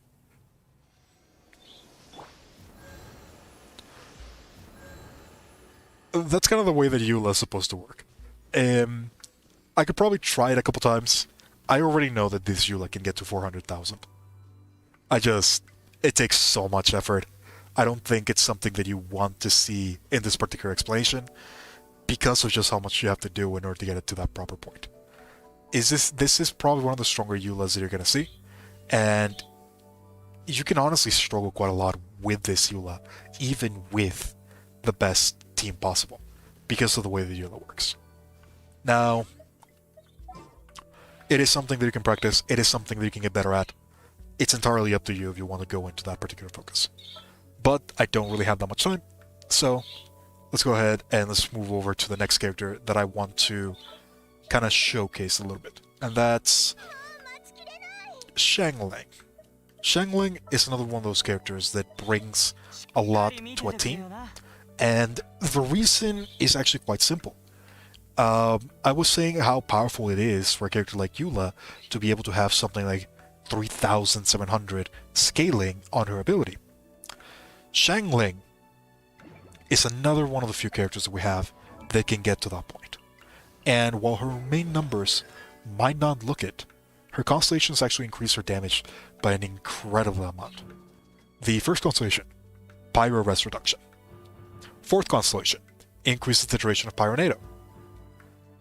Sixth constellation, increases Pyro damage. So all around, Xiangling already has a lot of buffs that make her very, very strong. And if we take a look at her ability, Pyronado, we can see that it actually has a pretty high scaling. Now, you might be looking at these numbers and saying, how does that look like high scaling to you? Well, the initial 3 swings, they do a significant amount of damage. It's not small. You're getting somewhere around 500%. That's already pretty decent. The big one here is the Pyronado itself. The thing that makes this ability so incredibly strong is its duration. It has a 10-second duration at base, and once you get the C4, that goes up to another 4. That goes up by another 4 seconds. So you end up with an ability that has a 14-second duration. During these 14 seconds, you can do pyronado damage 12 times towards a single enemy. 12 times you can do pyronado damage. This is a pyro ability that can also vaporize. And because Xiangling was one of the first characters in the game, before the developers realized how powerful internal cooldowns were, she doesn't have an internal cooldown on her burst. This means that every single one of those 12 ticks can be vaporized. When we take that into account, that means that we can get Xiangling's scaling well over 5,000%. When we take into account Vaporize, when we take into account all the buffs that you can give her, and everything else that you can put into Xiangling. Xiangling is also one of the few characters that has innate elemental mastery from her kit. Just from existing, she has elemental mastery. The higher you go into it, the more elemental mastery. I'm pretty sure that it caps out at like, what was it, like 100? I think it was like 100. I don't remember exactly. She gets a lot of elemental mastery just from existing. You can also buff her in the same way that you would buff a Hu Tao, and you can get that even higher. This is one of the reasons why Xiangling is such a powerful character. Her scaling is just completely ridiculous once you factor in Vaporize. Now, she's not the only character that can enable this, but thankfully for Xiangling, she actually has a lot of characters that can enable it. One of the characters that a lot of people use is typically Xingqiu. But for Xiangling in particular, because she's not an active character, she doesn't need to be on the field, she just needs to activate her ability, you can actually also use a character like Tartaglia, which at this point in time is probably one of the better options if you want pure DPS. The other character that you can go for is Kokomi. Both of them are pretty much on par now that the new set has been released. This one is more of a which one do you like more, basically. Tartaglia, the best way that you can see him as a character is a burst support that can also enable Xiangling. That's basically what Tartaglia does. So when you combine a team like this one that we have right here, you end up with a lot of good stuff. So essentially, this particular team is very centered on having Xiangling do a lot of her damage. And this one is a team that I would use if your Xiangling doesn't have that much energy recharge. With this particular team, you can pretty much guarantee a full rotation of every single one of the characters without losing damage. This is probably one of the stronger teams in Genshin, just in general, because of how much damage it can potentially do. I would say it's also one of the more free-to-play accessible, because a lot of the characters you can replace with other stuff. For example, you can replace Tartaglia with Xingqiu, and the damage loss is not that heavy. You can replace Raiden with Sucrose, for example. The damage might actually be even higher here. You might just have a couple issues when it comes to energy recharge. You can solve those issues by having something like Prototype Amber on Sucrose. That's entirely up to you. There's a lot of ways to make Xiangling powerful, and that's what makes her so good. In my personal opinion, I am a big fan of this team right here. This is a team that doesn't really use that much EM buffs. It does rely a lot more on just general stuff, but because Bennett is so strong, you end up getting a lot of benefits from it. Let me just make sure that every single one of them has a proper weapon. We'll give her the Staff of Homa. Yeah, we'll give her the Staff of Homa. That's good enough. Vaporize Fireworks, yep, pretty much. This is one of those teams that I personally love. This is the team that I went for. This is the team that I use. And it is a team that is one of my favorites, just because of how flexible it is. You don't have to worry about anything at any point in time. Because of all the elements that you have, pretty much every single shield you have something for, and Xiangling is actually incredibly good at melting shields, so is Bennett. And since pretty much every single one of your characters has an infusion for their element, you never have to worry about anything. Any shield that gets thrown your way, you will have a way of destroying it. What about Geoshields? Yep, you also have a way of destroying Geoshields, because if you remember, electricity plus pyro becomes overloaded, and overloaded destroys Geoshields. So, we're gonna go ahead and we're gonna show a bit of how this particular team works and why I personally consider this team to be one of the best ones. So we're gonna let Masonry do his stuff. We're gonna go into Bennett. We're gonna go into Shangling.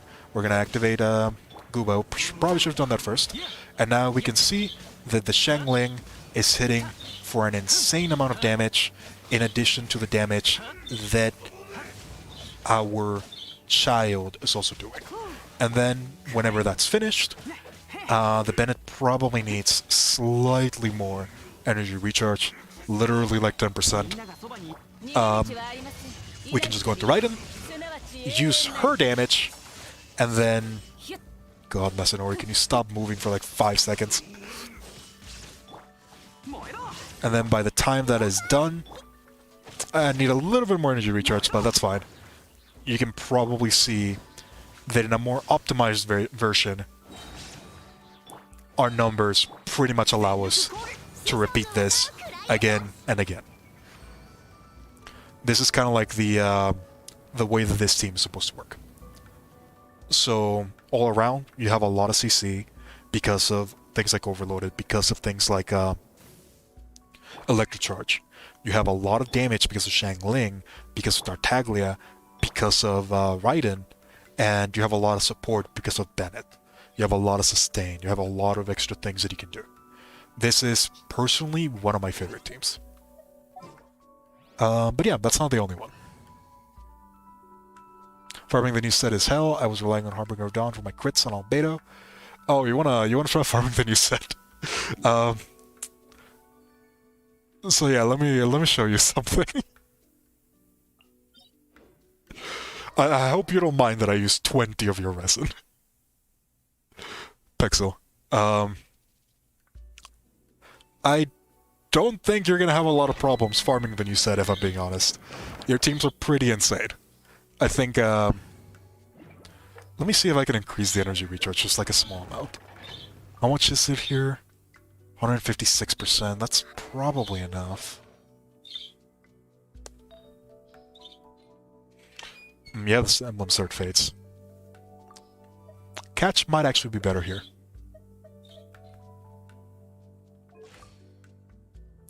I haven't done the numbers exactly, but I'm just gonna guess that catch is gonna be better here. We'll see in a second.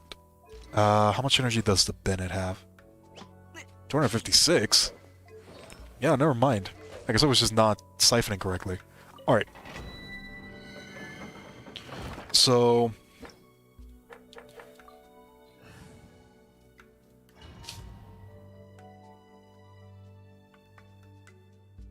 you get very good defense on the healing set. I get you. I get you. That happened to me as well.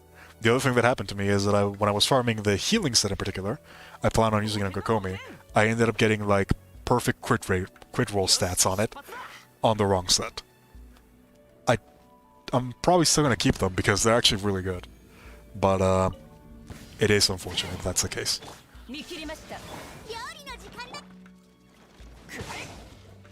So I'm just gonna go ahead. We're gonna get our Bennett fully charged up, and now our Raiden should be...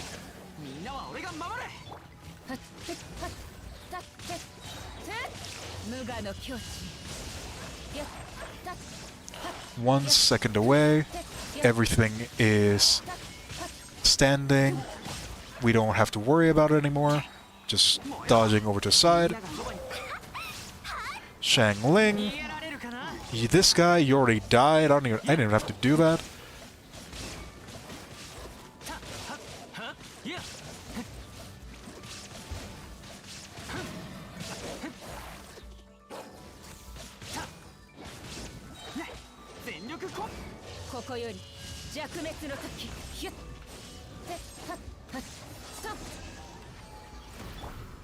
How much is that? 127? We can do faster than that. We can do significantly faster than that.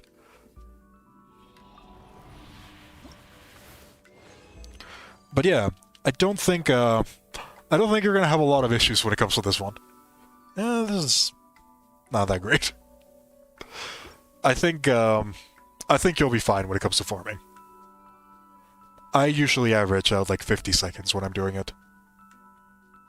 Then again, I also go with full bursts at the very beginning, so the rotation's not as awkward. But yeah, that's one of the teams that you should keep out. You should keep an eye out if you're a free-to-play player. Not necessarily with Raiden and Tartaglia, just with characters in general. Shangling is one of those characters that you really want to take advantage of as much as possible.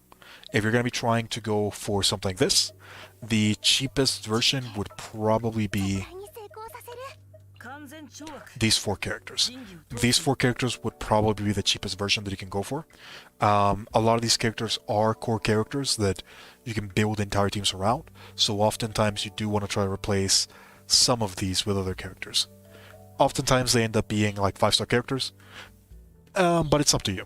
It's entirely up to you. So now, since that's the artifact set that you're having issues with, let's go ahead and let's take a look at another one that's also one of my favorite teams. We're going to be going with an Electro Charge team, shall we? And we're going to be taking Fischl. Where's Fischl? Here she is. This is another team that I am personally a very big fan of. This is an Electro Charge team, and this is one of those teams that you really want to go for in AoE scenarios. Especially in this particular one, this team can honestly do quite a lot of damage.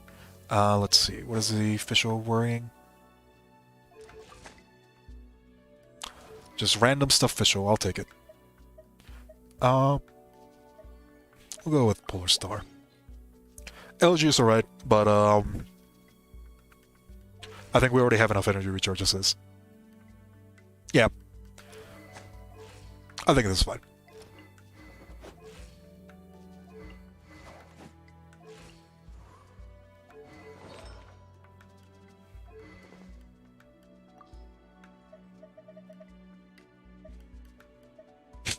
Prototype Amber. That'll be funny. You're not fully built, are you? When it comes to Sucrose. What does she have? She has a little bit of Elemental Mastery, a little bit of Elemental Mastery, a lot of Elemental Mastery, never mind. Yeah, this actually looks pretty strong. 667.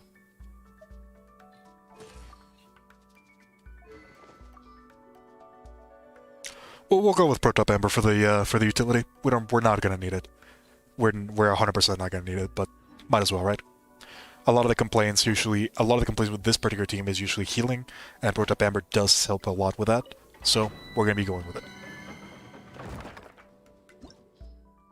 This is just another example of a good team that you can take advantage of if you're a free-to-play player.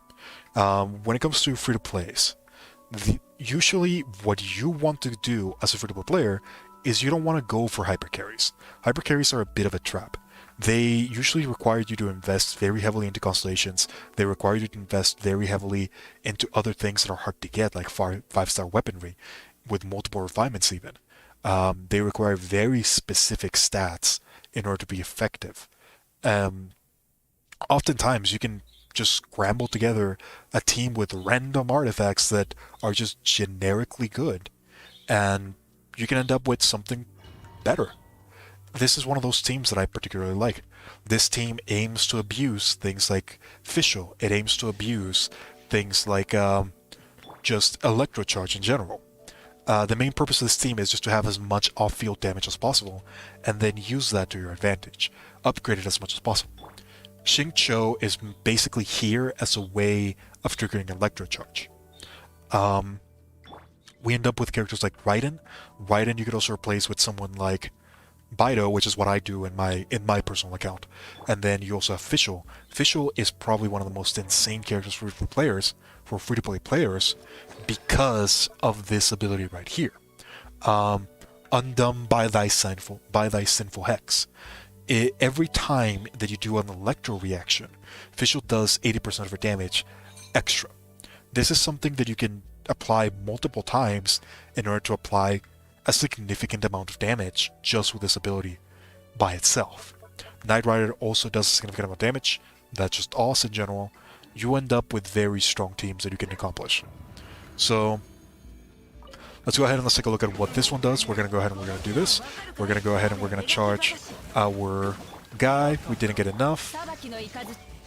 And now we're just going to go for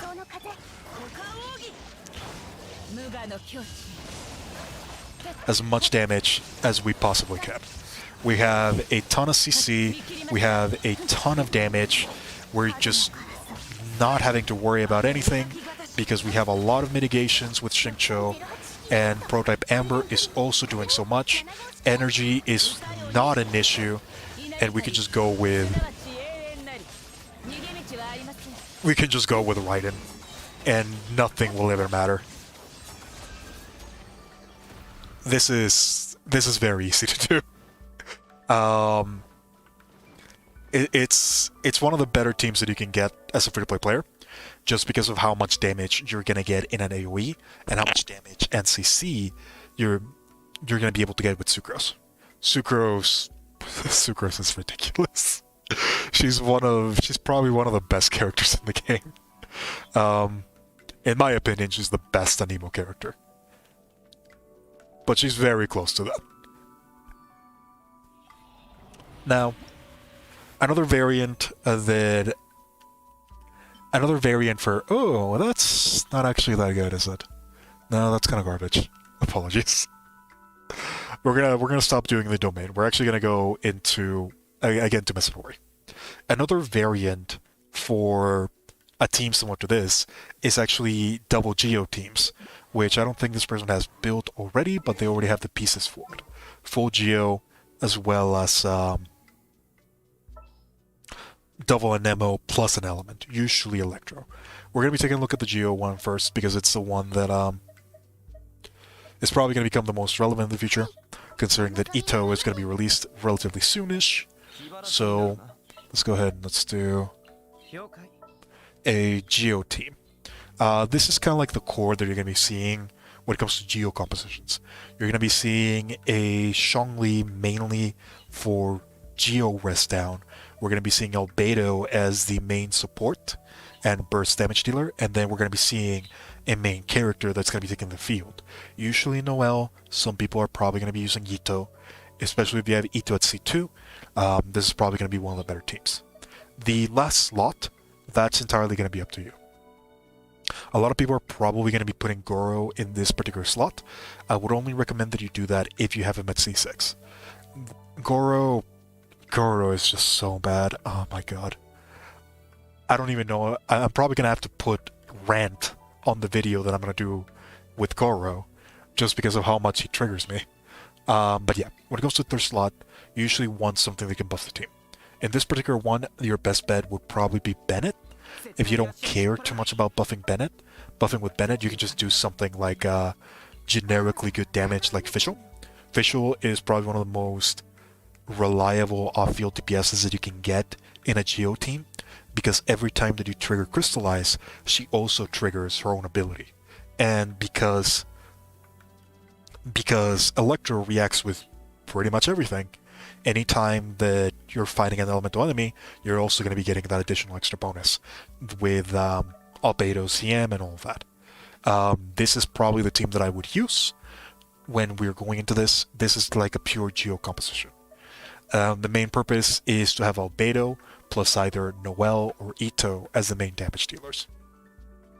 Ito cannot heal like Noel, so he's probably going to be less reliable unless you're a whale and you have like a C6 Zhongli.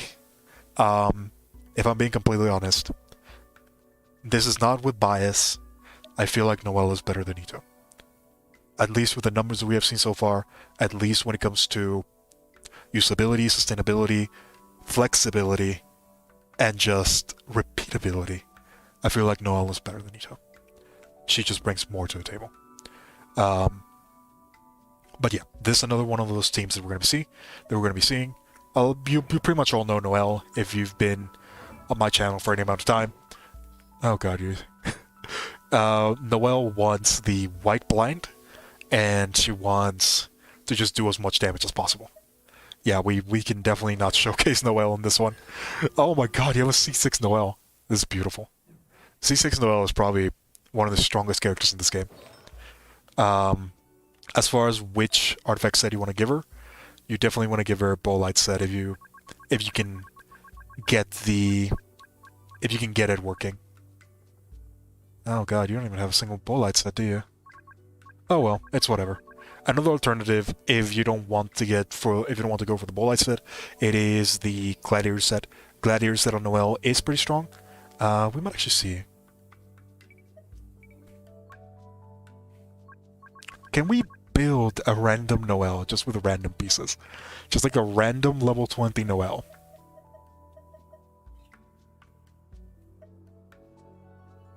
That's actually not that bad. Let's see. Do we have a crit rate? No, we do not.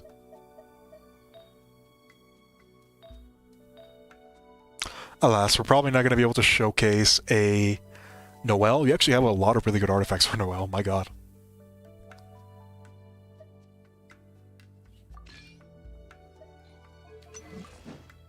Pixel, you might want to consider building Noel. Your Noel is actually looking pretty strong.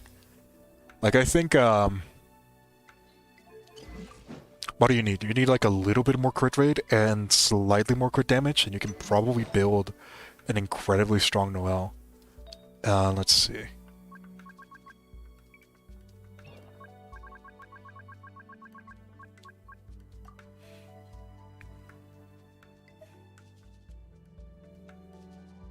That's not bad.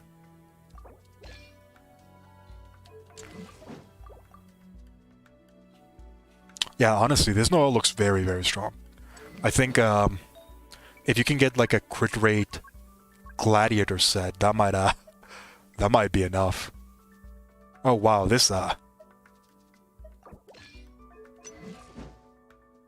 actually doesn't look that bad. That's not ideal crit ratio, but it's probably strong enough to the point where it would work already.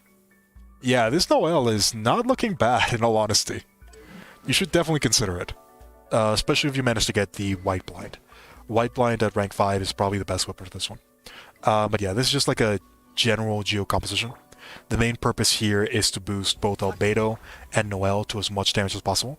And once you manage to accomplish that, you can get a lot of benefits from characters like Zhongli and just someone like a random official to not only trigger a consistent amount of reactions against enemies, but also giving you a little bit of extra survivability with crystallized shields. It's honestly not a bad idea. This is definitely something that you should try to consider.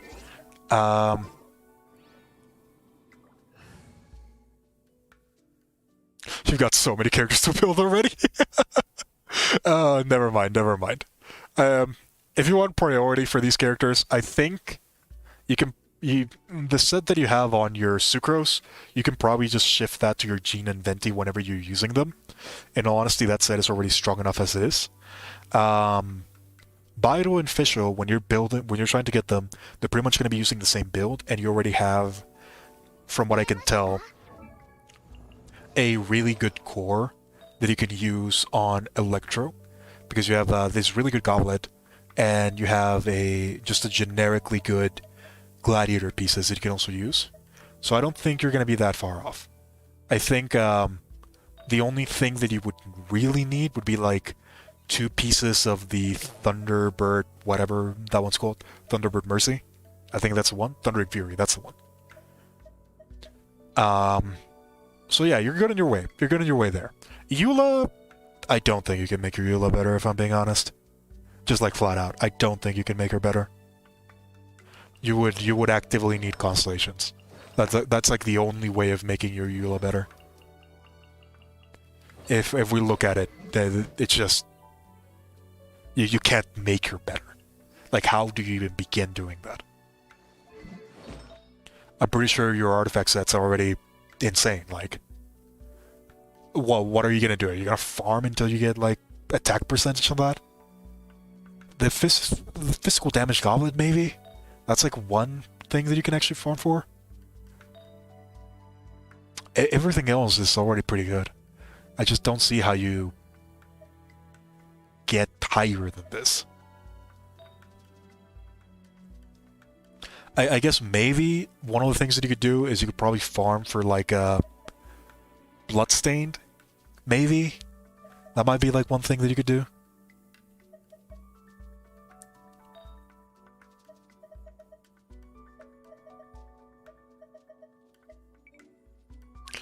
Let's see, what do you actually have for Bloodstained? You have this one, which is good.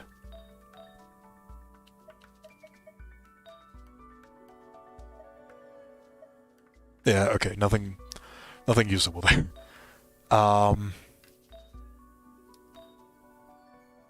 This we would probably keep.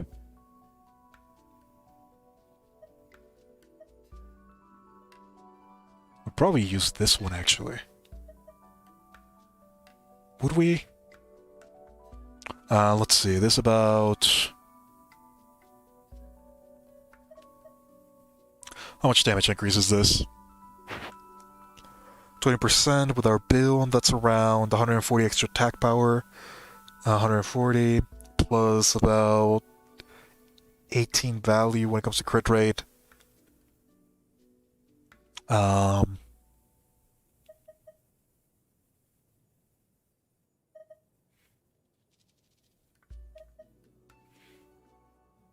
It's about the same. Slightly higher with this one.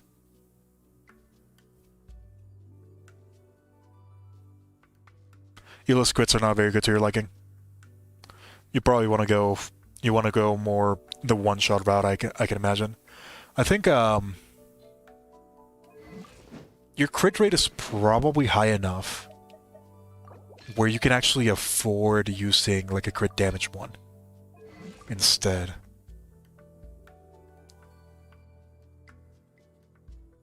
This doesn't seem that unreasonable.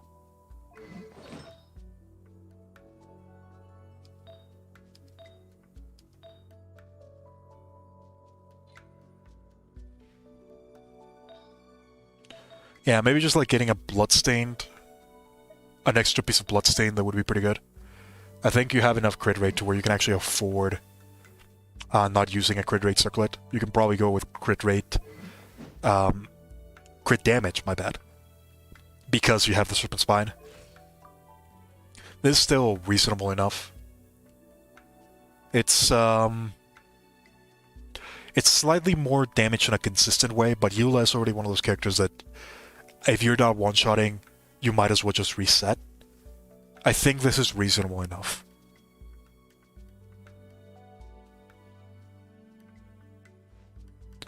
Eula team is Electro and Cryo Battery and Flex Spot, pretty much. A lot of people use Bennett for that Flex Spot. We gotta wait and see if we get a another good character for physical.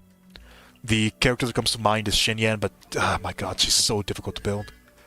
Like, you have the C6 Xinyan, but you would need, like, the physical artifacts, and yeah, that's just not happening. The one thing with Xinyan is that for her to be good, pretty much every single one of her artifacts has to have over 30 crit damage. That's what makes Xinyan busted. Because if you can accomplish that, you can give her a weapon like Wolf's Gravestone, heck, probably the new crit damage weapon that Ito's gonna be getting. You can just give her weapons that do a lot of damage. Things like the Star Silver even. And you can rely on her burst to do a majority of the damage. That's what Xinyan does. But in order for it to be worth it, you need the crit damage to back it up. And getting that crit damage is not easy. That's one of the reasons why you don't see Xinyan everywhere. She is incredibly difficult to build. Probably one of the hardest characters that you can build. Because you want her crit rate to pretty much be at 0, and you want her crit damage to be at like 300. It's not something that you can accomplish easy. But yeah, I guess for Eula, I just don't see how you can get more damage. Just like a Bloodstained piece, maybe? Even that is probably not going to be that much.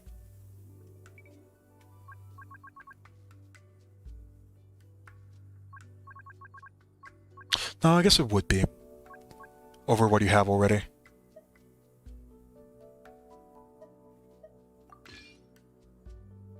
Just getting like a really good piece of crit damage that has a lot of attack power. That might be a good way of doing it.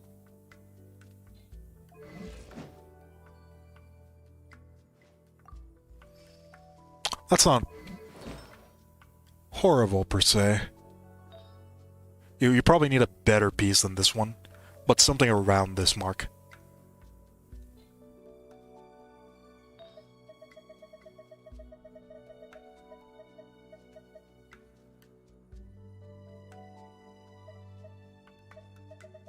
Yeah, right about. I think that's realistically like the only thing that you could do for Eula. I just don't see how you make her stronger than what you already have. It's a very difficult uphill battle. It's an impossible battle unless you get like more constellations or like perfect artifacts. I think your Eula is already at the maximum limit that you're gonna get out of C0. Which is not to say that she's bad. You can definitely use her. It's just she's annoying to use. I got completely distracted. Let's go ahead and let's talk to the next team, shall we? The next team that we have is the Devil Enemo Devil Electro team. This actually has a very similar feel to the other teams that we have seen so far. This one in particular, it aims to abuse Fischl again, as well as just how Enemo interacts with EM. This is kind of like the team that you're going to be using for that particular matter. This is not a team that's free-to-play friendly. You need a lot of 5-star characters to make this work. You can especially if you're using Xiao as your second Enemo. A lot of people will actually use Sucrose as a second Enemo, and other people will use Xingqiu as a replacement to Raiden. That's basically the other team that I showed. That's the 4-star variant. This is the 5-star variant, which is Xiao, Jin, Fischl, and the Shogun. If you don't want to use the Shogun, you can use Xingqiu. That doesn't really matter that much. The main problem here is that Xingqiu doesn't really work well with Xiao, while the Shogun does, Raiden Shogun. This is kind of like one of those teams that's very brute force heavy, but it is very effective. The main reason for that effectiveness is because every time that you're using Xiao, you're also getting damage from not only Jin, but also Raiden, and also Fischl. And then you're getting swirl damage on top of that from both characters. So if we take a look at what we have right here, Step of Homa. What do we have for artifacts? I know that I removed one of your artifacts earlier. Which one was it?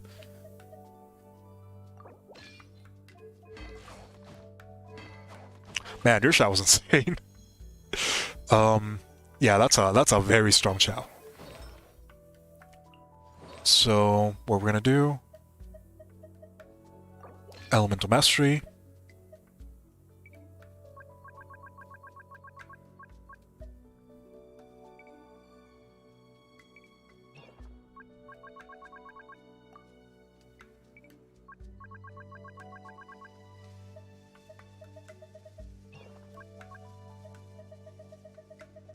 So we're just going to give her as much Elemental Mastery as possible. This is pretty much the exact same thing as the Sucrose build.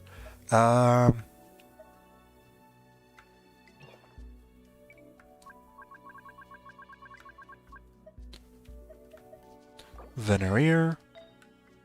And then...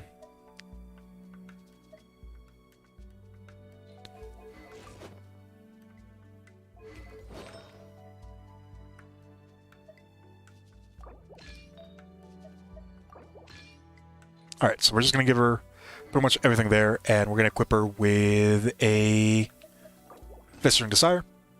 This is pretty much what we're going to be doing with Jin. The main purpose of Jin in this particular team is mainly going to be that of healer and swirl supporter. You can actually swirl quite a bit with Dandelion Breeze, and the Gale Blade is just going to be applying quite a lot of swirl. Her swirl rate is not the highest in the game, but it is pretty high. It is significantly higher than other characters in the healing spot. Mainly just Sayu, really.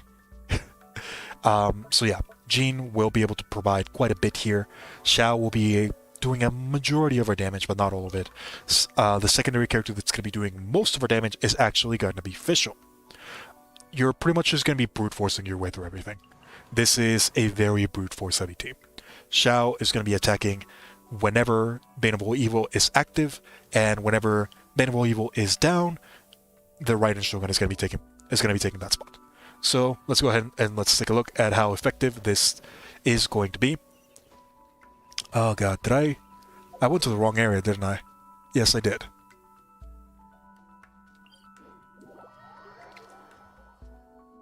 There's a lot of things that you can see here with an account like this. You have a lot of utility, you have a lot of powerful things that you can do. You can pretty much just switch into whatever you need at any point in time. It's just a lot of really strong characters, in all honesty. And that's kind of the case when you have just generically powerful characters. They can allow you to support other teams, such as Fischl. Actually, don't. This is just a pet peeve of mine. This is how I prefer to have my characters. So, let's just do that. So, the way that this one works, let's go ahead.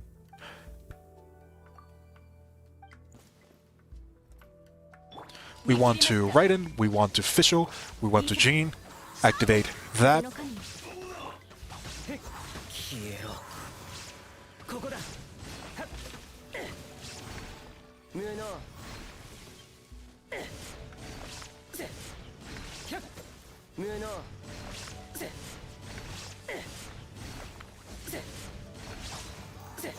Then you just Xiao, go back into Jean, and then Raiden. If anything survives that, then it's gonna be quite impressive. That's kind of how this team works. As you can see, whenever you're using the team, a lot of the damage is coming from Xiao, but not all of it. By the time that we actually went into Xiao, Masonry was already at a pretty low health. That's because of the way that Swirl works, and the way that it interacts with characters like Fischl and characters like Raiden. You end up getting quite a lot of damage just from Swirls as a whole.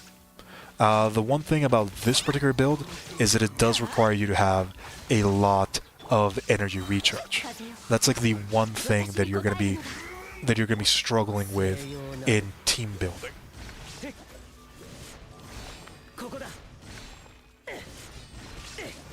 God, Masonry, you're very annoying to fight sometimes, you know?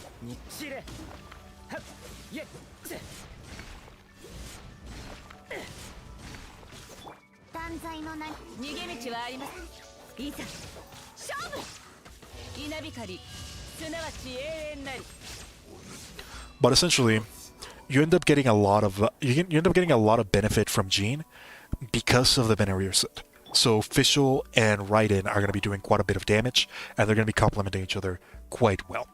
Because every single one of these characters have a high energy cost when it comes to their burst, you're going to be able to fill up Raiden really, really easily, especially if you have the C2.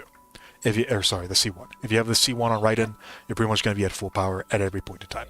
I don't think Pixel has any constellations on Raiden, and that's fine.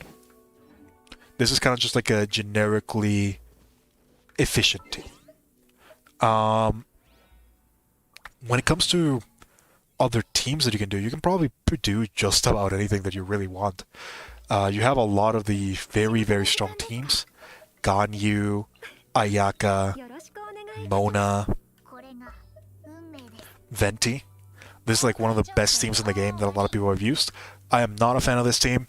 I would much rather have a Kokomi rather than Mona, but that is entirely up to preference. This is the team that will do more damage.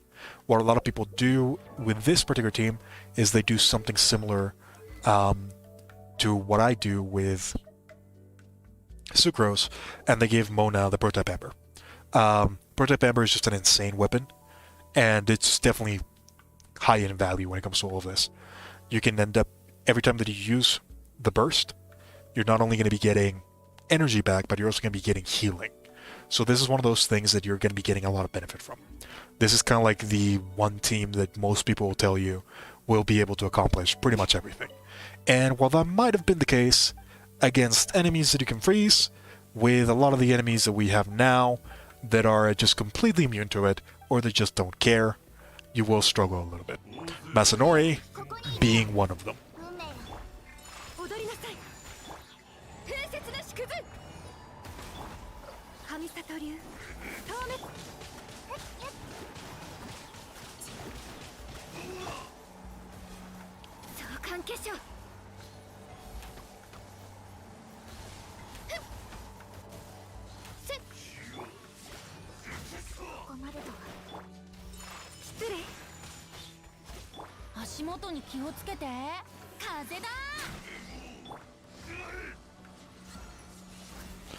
God, this guy is annoying.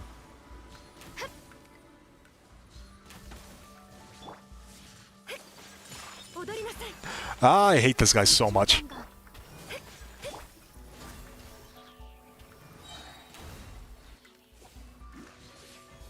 It also doesn't help that I absolutely suck with Ganyu. Oh my god. This is actually one of the reasons why I'm not a big fan of a lot of the freeze compositions that are so popular in the whale circles. Whenever you're fighting a boss, it just feels incredibly weak. I'm not a big fan of them. I'd much rather have something consistent. This is probably something that's going to absolutely obliterate Abyss. This is probably where it performs the worst, when you're fighting big bosses that you can't freeze. But in Abyss, this is probably one of the best teams. Also, if I remember correctly, I think that I did do the math, and if you just want to do like the maximum damage for you Ganyu, the Polar Star actually does do more damage than the Black Cliff Orbo. So just something to keep in mind.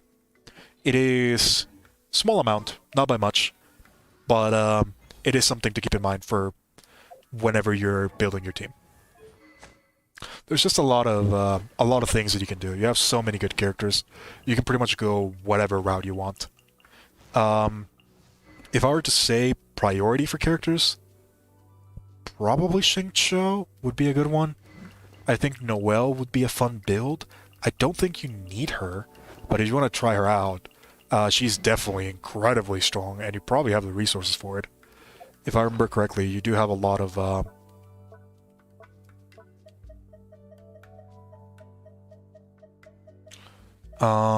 never mind, you don't have any.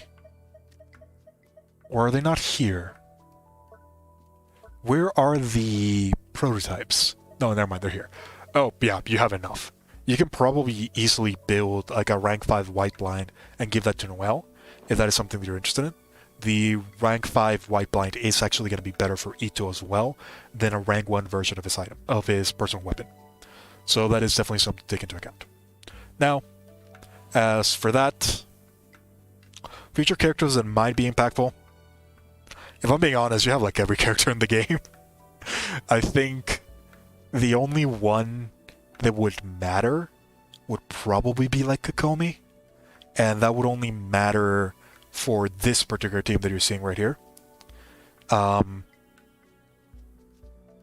kind of it, really. I don't think there's anything that you would even want in the future.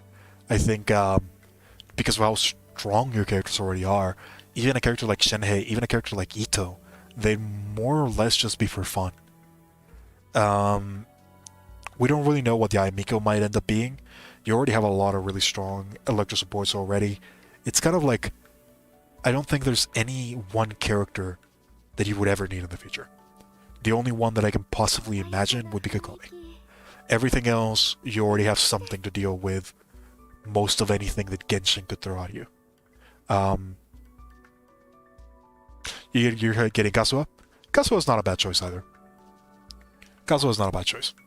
He has a lot of he shares a lot of roles with Venti, but I prefer Kazuha over Venti.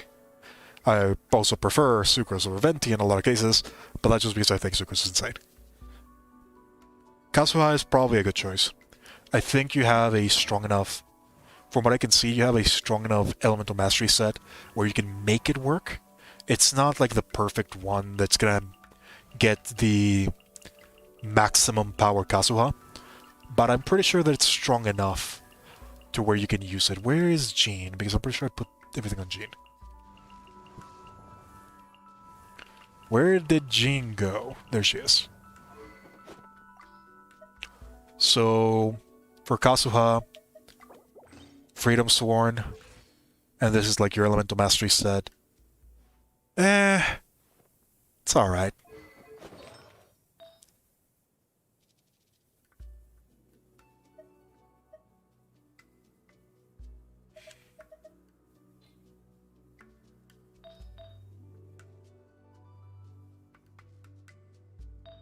It's kind of hard to ask for something better in all honesty. Kasuha just has a very, very specific build. Usually the ones that, the way that you want to build Kasuha is that you want to get him to like 40-80 in the crit rate scale. And then you want to get him to at least 1,000 Elemental Mastery. It does look like you can get him to 1,000 Elemental Mastery. I don't think you're going to get him to the crit rate scale that you want. And getting him to that crit rate scale is pretty annoying. I don't think you're going to have to worry too much about it. Kasuha would probably be good enough as is.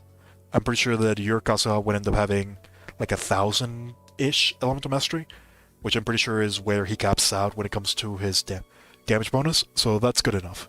I think that's good enough. Alright. Oh boy, with that out of the way, I feel like I've been talking for like 2 hours. 2 hours and a half almost. I definitely don't have that in my stream counter, but yeah. With this, I am probably going to be ending the stream relatively soon. Overall, this account is very, very strong. I don't think you would ever need something else. Most of anything that you could get would be kind of like for fun.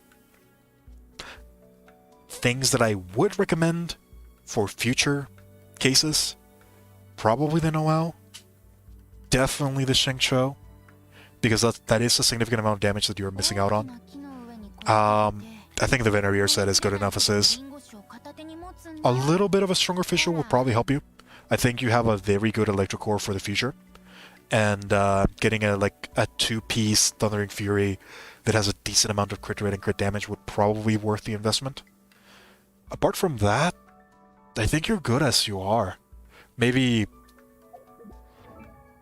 like get more copies of the Prototype Amber if you can. That would probably be a good investment as well. You can probably just max it out already, from what I can tell. Just getting resources for it. I would definitely do that. I think you have a lot of characters that can really take advantage of this weapon. So you should definitely consider that. Prototype Amber, for sure. Your end goal is to get yourself a Ning Wong and Shin Yan that are able to clear Abyss. You're Ning Wong, you can probably already do that. If I'm being honest. You have the Skyward Atlas, which is very strong. Do you have her at C6? Yeah, you have her at C6.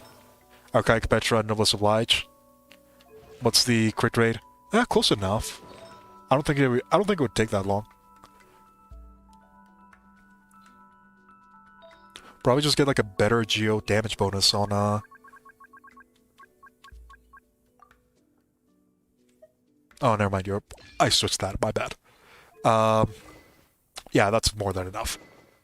I think your Ning Wong is already good enough as is. You can probably just use SSS tier, yeah, for sure. You have everything that you could possibly ever want.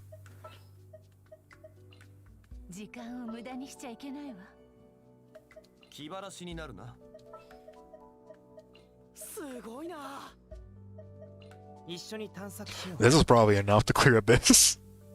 In all honesty. I don't even think you need Zhongli.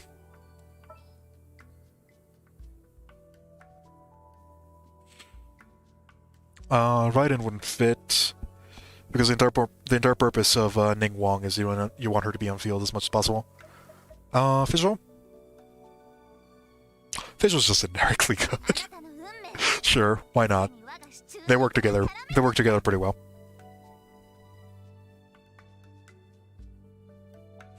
You can probably just use like this team on the first one, and then just use like I don't know, like a Shangling or Ganyu team. Ganyu team probably.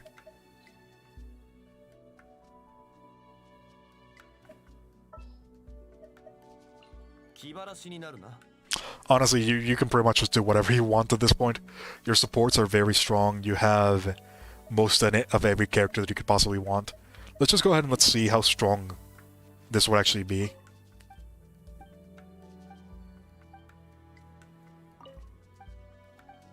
I think your Albedo is close to like 20k already, isn't it?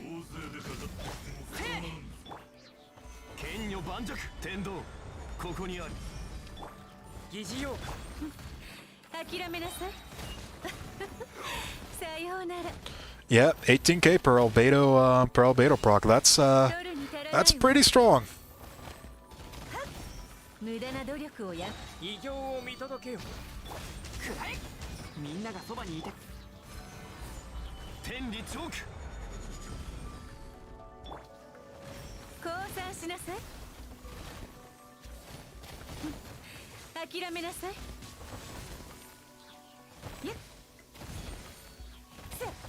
Masonry, can you switch?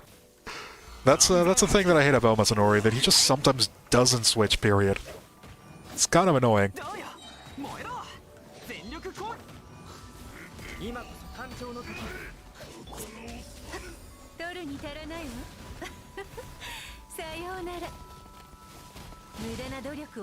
Yeah, you can definitely clear this with this.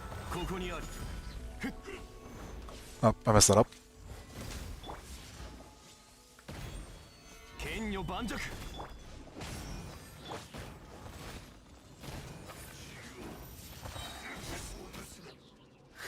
Pretty strong. Pretty strong.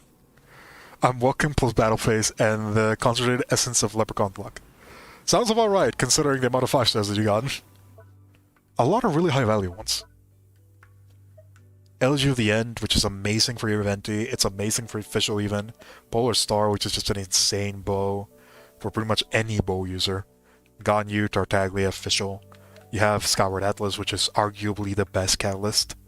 I don't even think it's arguably, I just think it's the best catalyst. You got the Skyward Spine, which is an incredibly powerful weapon for your Raiden. 2 Staff of Homas, and the Freedom Sword, which is just a really good support set. Support weapon. I didn't realize you had the Freedom Sword. Yeah, you probably want to use that instead of Festering Desire if you ever go for the Jean Xiao combo.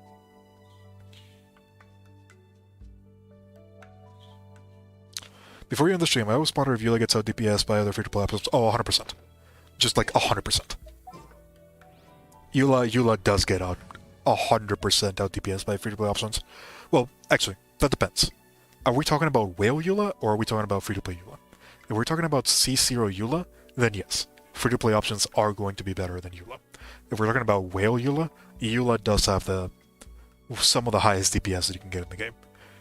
When you get the Whale version of Eula, we're talking about, what was it, like a minimum 2 million per 20 seconds? So, yeah, it's like 100k damage a second. There's nothing that can out DPS that. Not even like the maximum version of Wu Tao can get that high.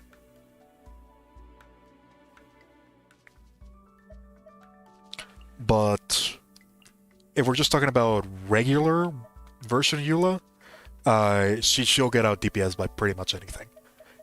Not anything. You do have to be pretty specific. But if we're just talking like general, cheap DPS,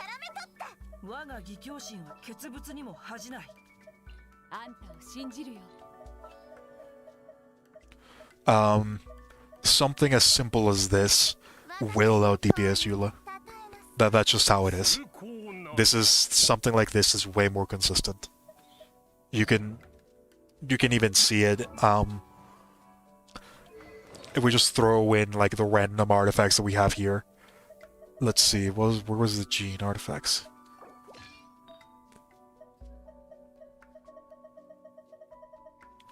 If we just throw in like generic artifacts, these characters are not even built properly.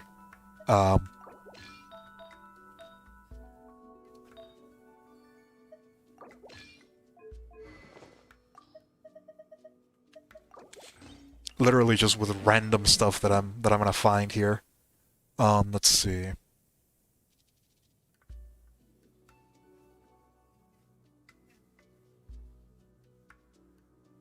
I guess this is fine.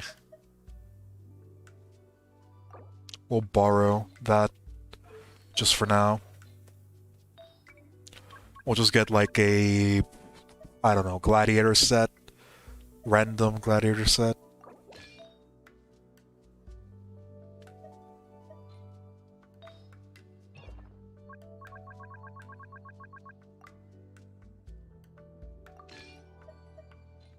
Sure, we'll do that like that, and then just attack percentage. What do you have for attack percentage?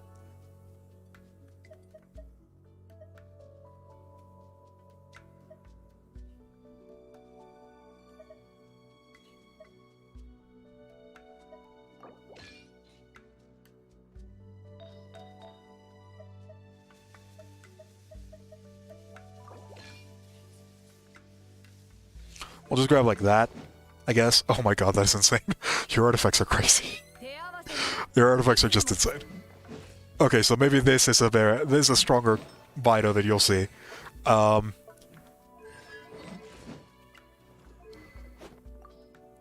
guess it's fine because she's lower level.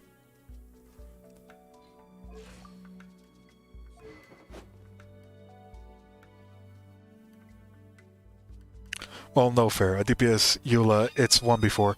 Not necessarily, because that's the thing about Eula. It's not that it's 1 before, it's... If you're not... Eula's a hypercarry, right? The main reason why Eula's a hypercarry is because she doesn't work well with other characters. That's the thing that kind of ruins Eula.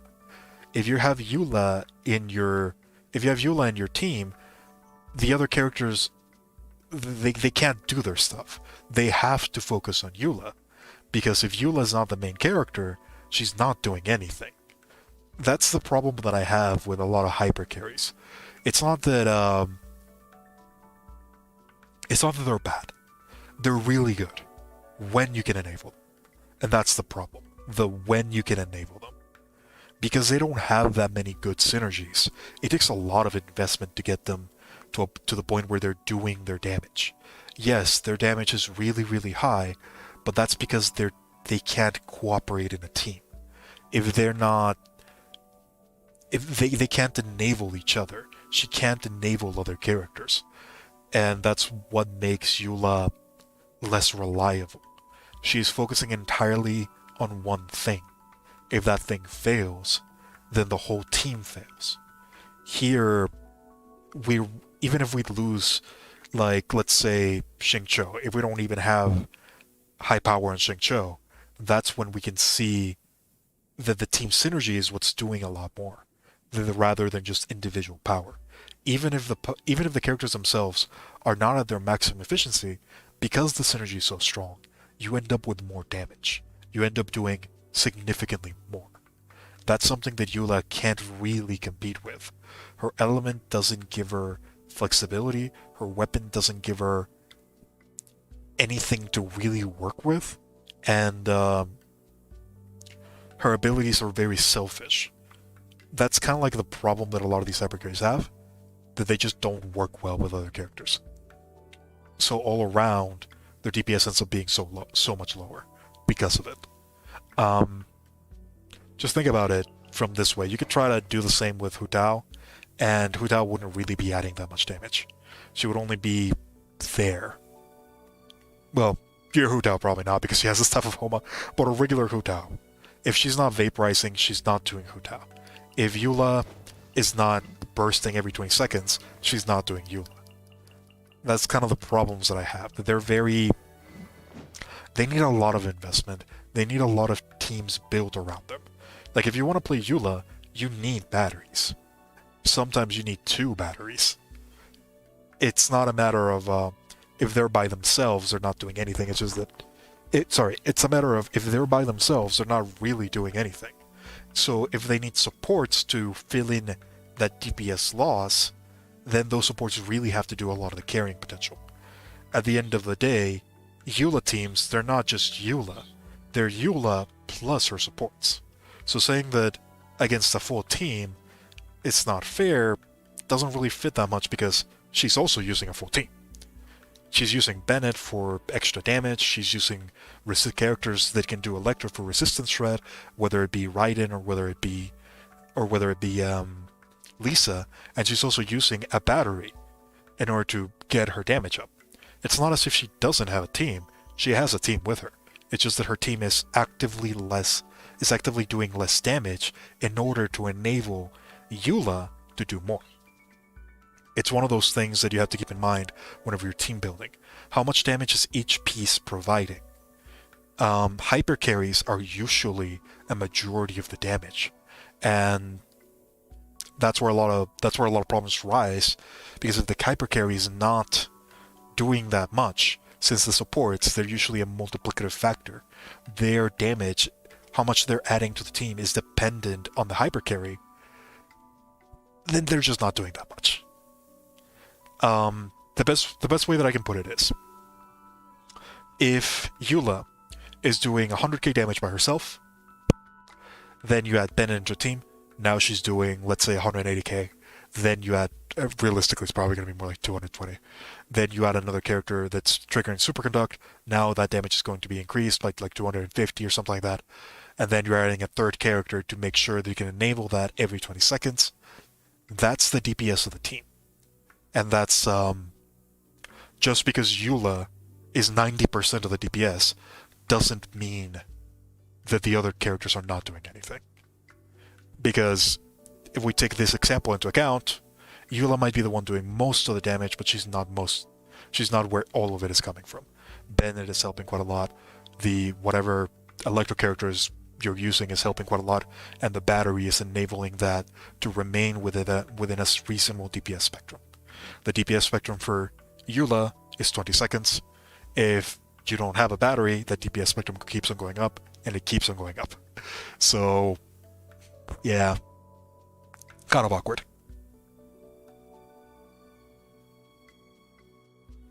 She can clear content faster, which is ultimately matters more in Genshin due to Abyss being endgame content.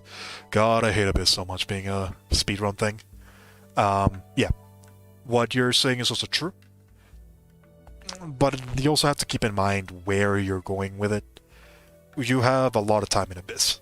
Well, theoretically.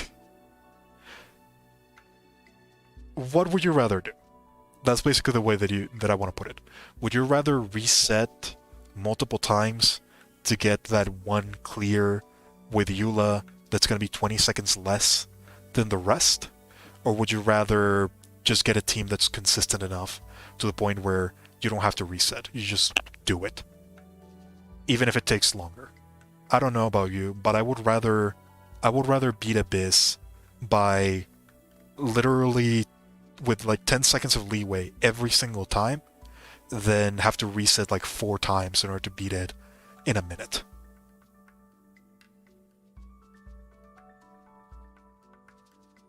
We clear mini bosses quickly and allow for the new enemy spawn locations.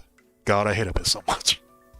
Yeah, all of that is, I think that by itself also depends. Also probably needs a video by itself. Just the way that Abyss is designed to waste your time, and why it feels so bad to play. I think you're pretty much hitting a lot of the points that would go into a video. Abyss is designed to waste your time, and it really, really shows. It is easily the most frustrating game mode in the game.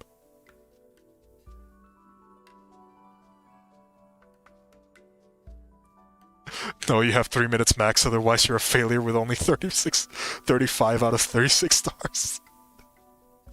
Oh god, that is such a toxic mentality. But I guess that's kind of like the mentality that has been made up for Genshin, isn't it? If you don't 36-star Abyss every time, you're the loser. God. It's so bad. It's just so bad. Abyss should be something that's entertaining. It should be something that you want to do every week. It shouldn't be something that feels like a chore. It shouldn't be something that makes you want to quit the game. In their eyes, it probably drives sales up, but in reality, it's probably driving sales down. I think if there was a reason to want to do Abyss, they would probably end up getting a lot more characters. They'd probably end up getting a lot of people that want to buy new characters, that want to beat Abyss in different forms. Not just, where's Hu Tao? Where's Ganyu? Let's just use those 2 characters for the rest of eternity. Alas, we'll have to wait and see. I'm not reading that one, Pixel. I won't laugh at it, though, but I'm not reading it. Alright. Well, with kind of like that explanation out of the way, I do think I am pretty much reaching the limits of the time that I have allotted for this. So I'll probably start working on different things for the couple videos that we're going to be going in the future. I pretty much talked about everything that I want to see. I pretty much talked about everything that I pretty much talked about everything that I want to say regarding 2.3. I've shown a lot of the powerful things about this account. I do think that this account is probably at the point where you're not going to struggle with anything. Even the last thing that I want to show is kind of like this free-to-play version of the Electro team. This is, I believe people call it Taser Sucrose. I believe that's what the community ended up with a name. Not my particular favorite, if I want to be honest, but it's whatever. So, let's go ahead and let's begin with the bursts.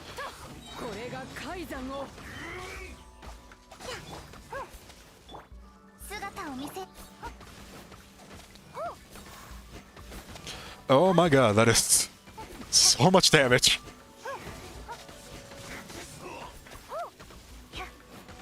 So every single one of those numbers is a number that you have to take into consideration for the DPS of the characters, because all of that is happening in a single second. So we're getting a lot of damage from Swirl, we're getting a lot of damage from Bido, we're getting a significant amount of damage from Fischl. It is honestly very, very high.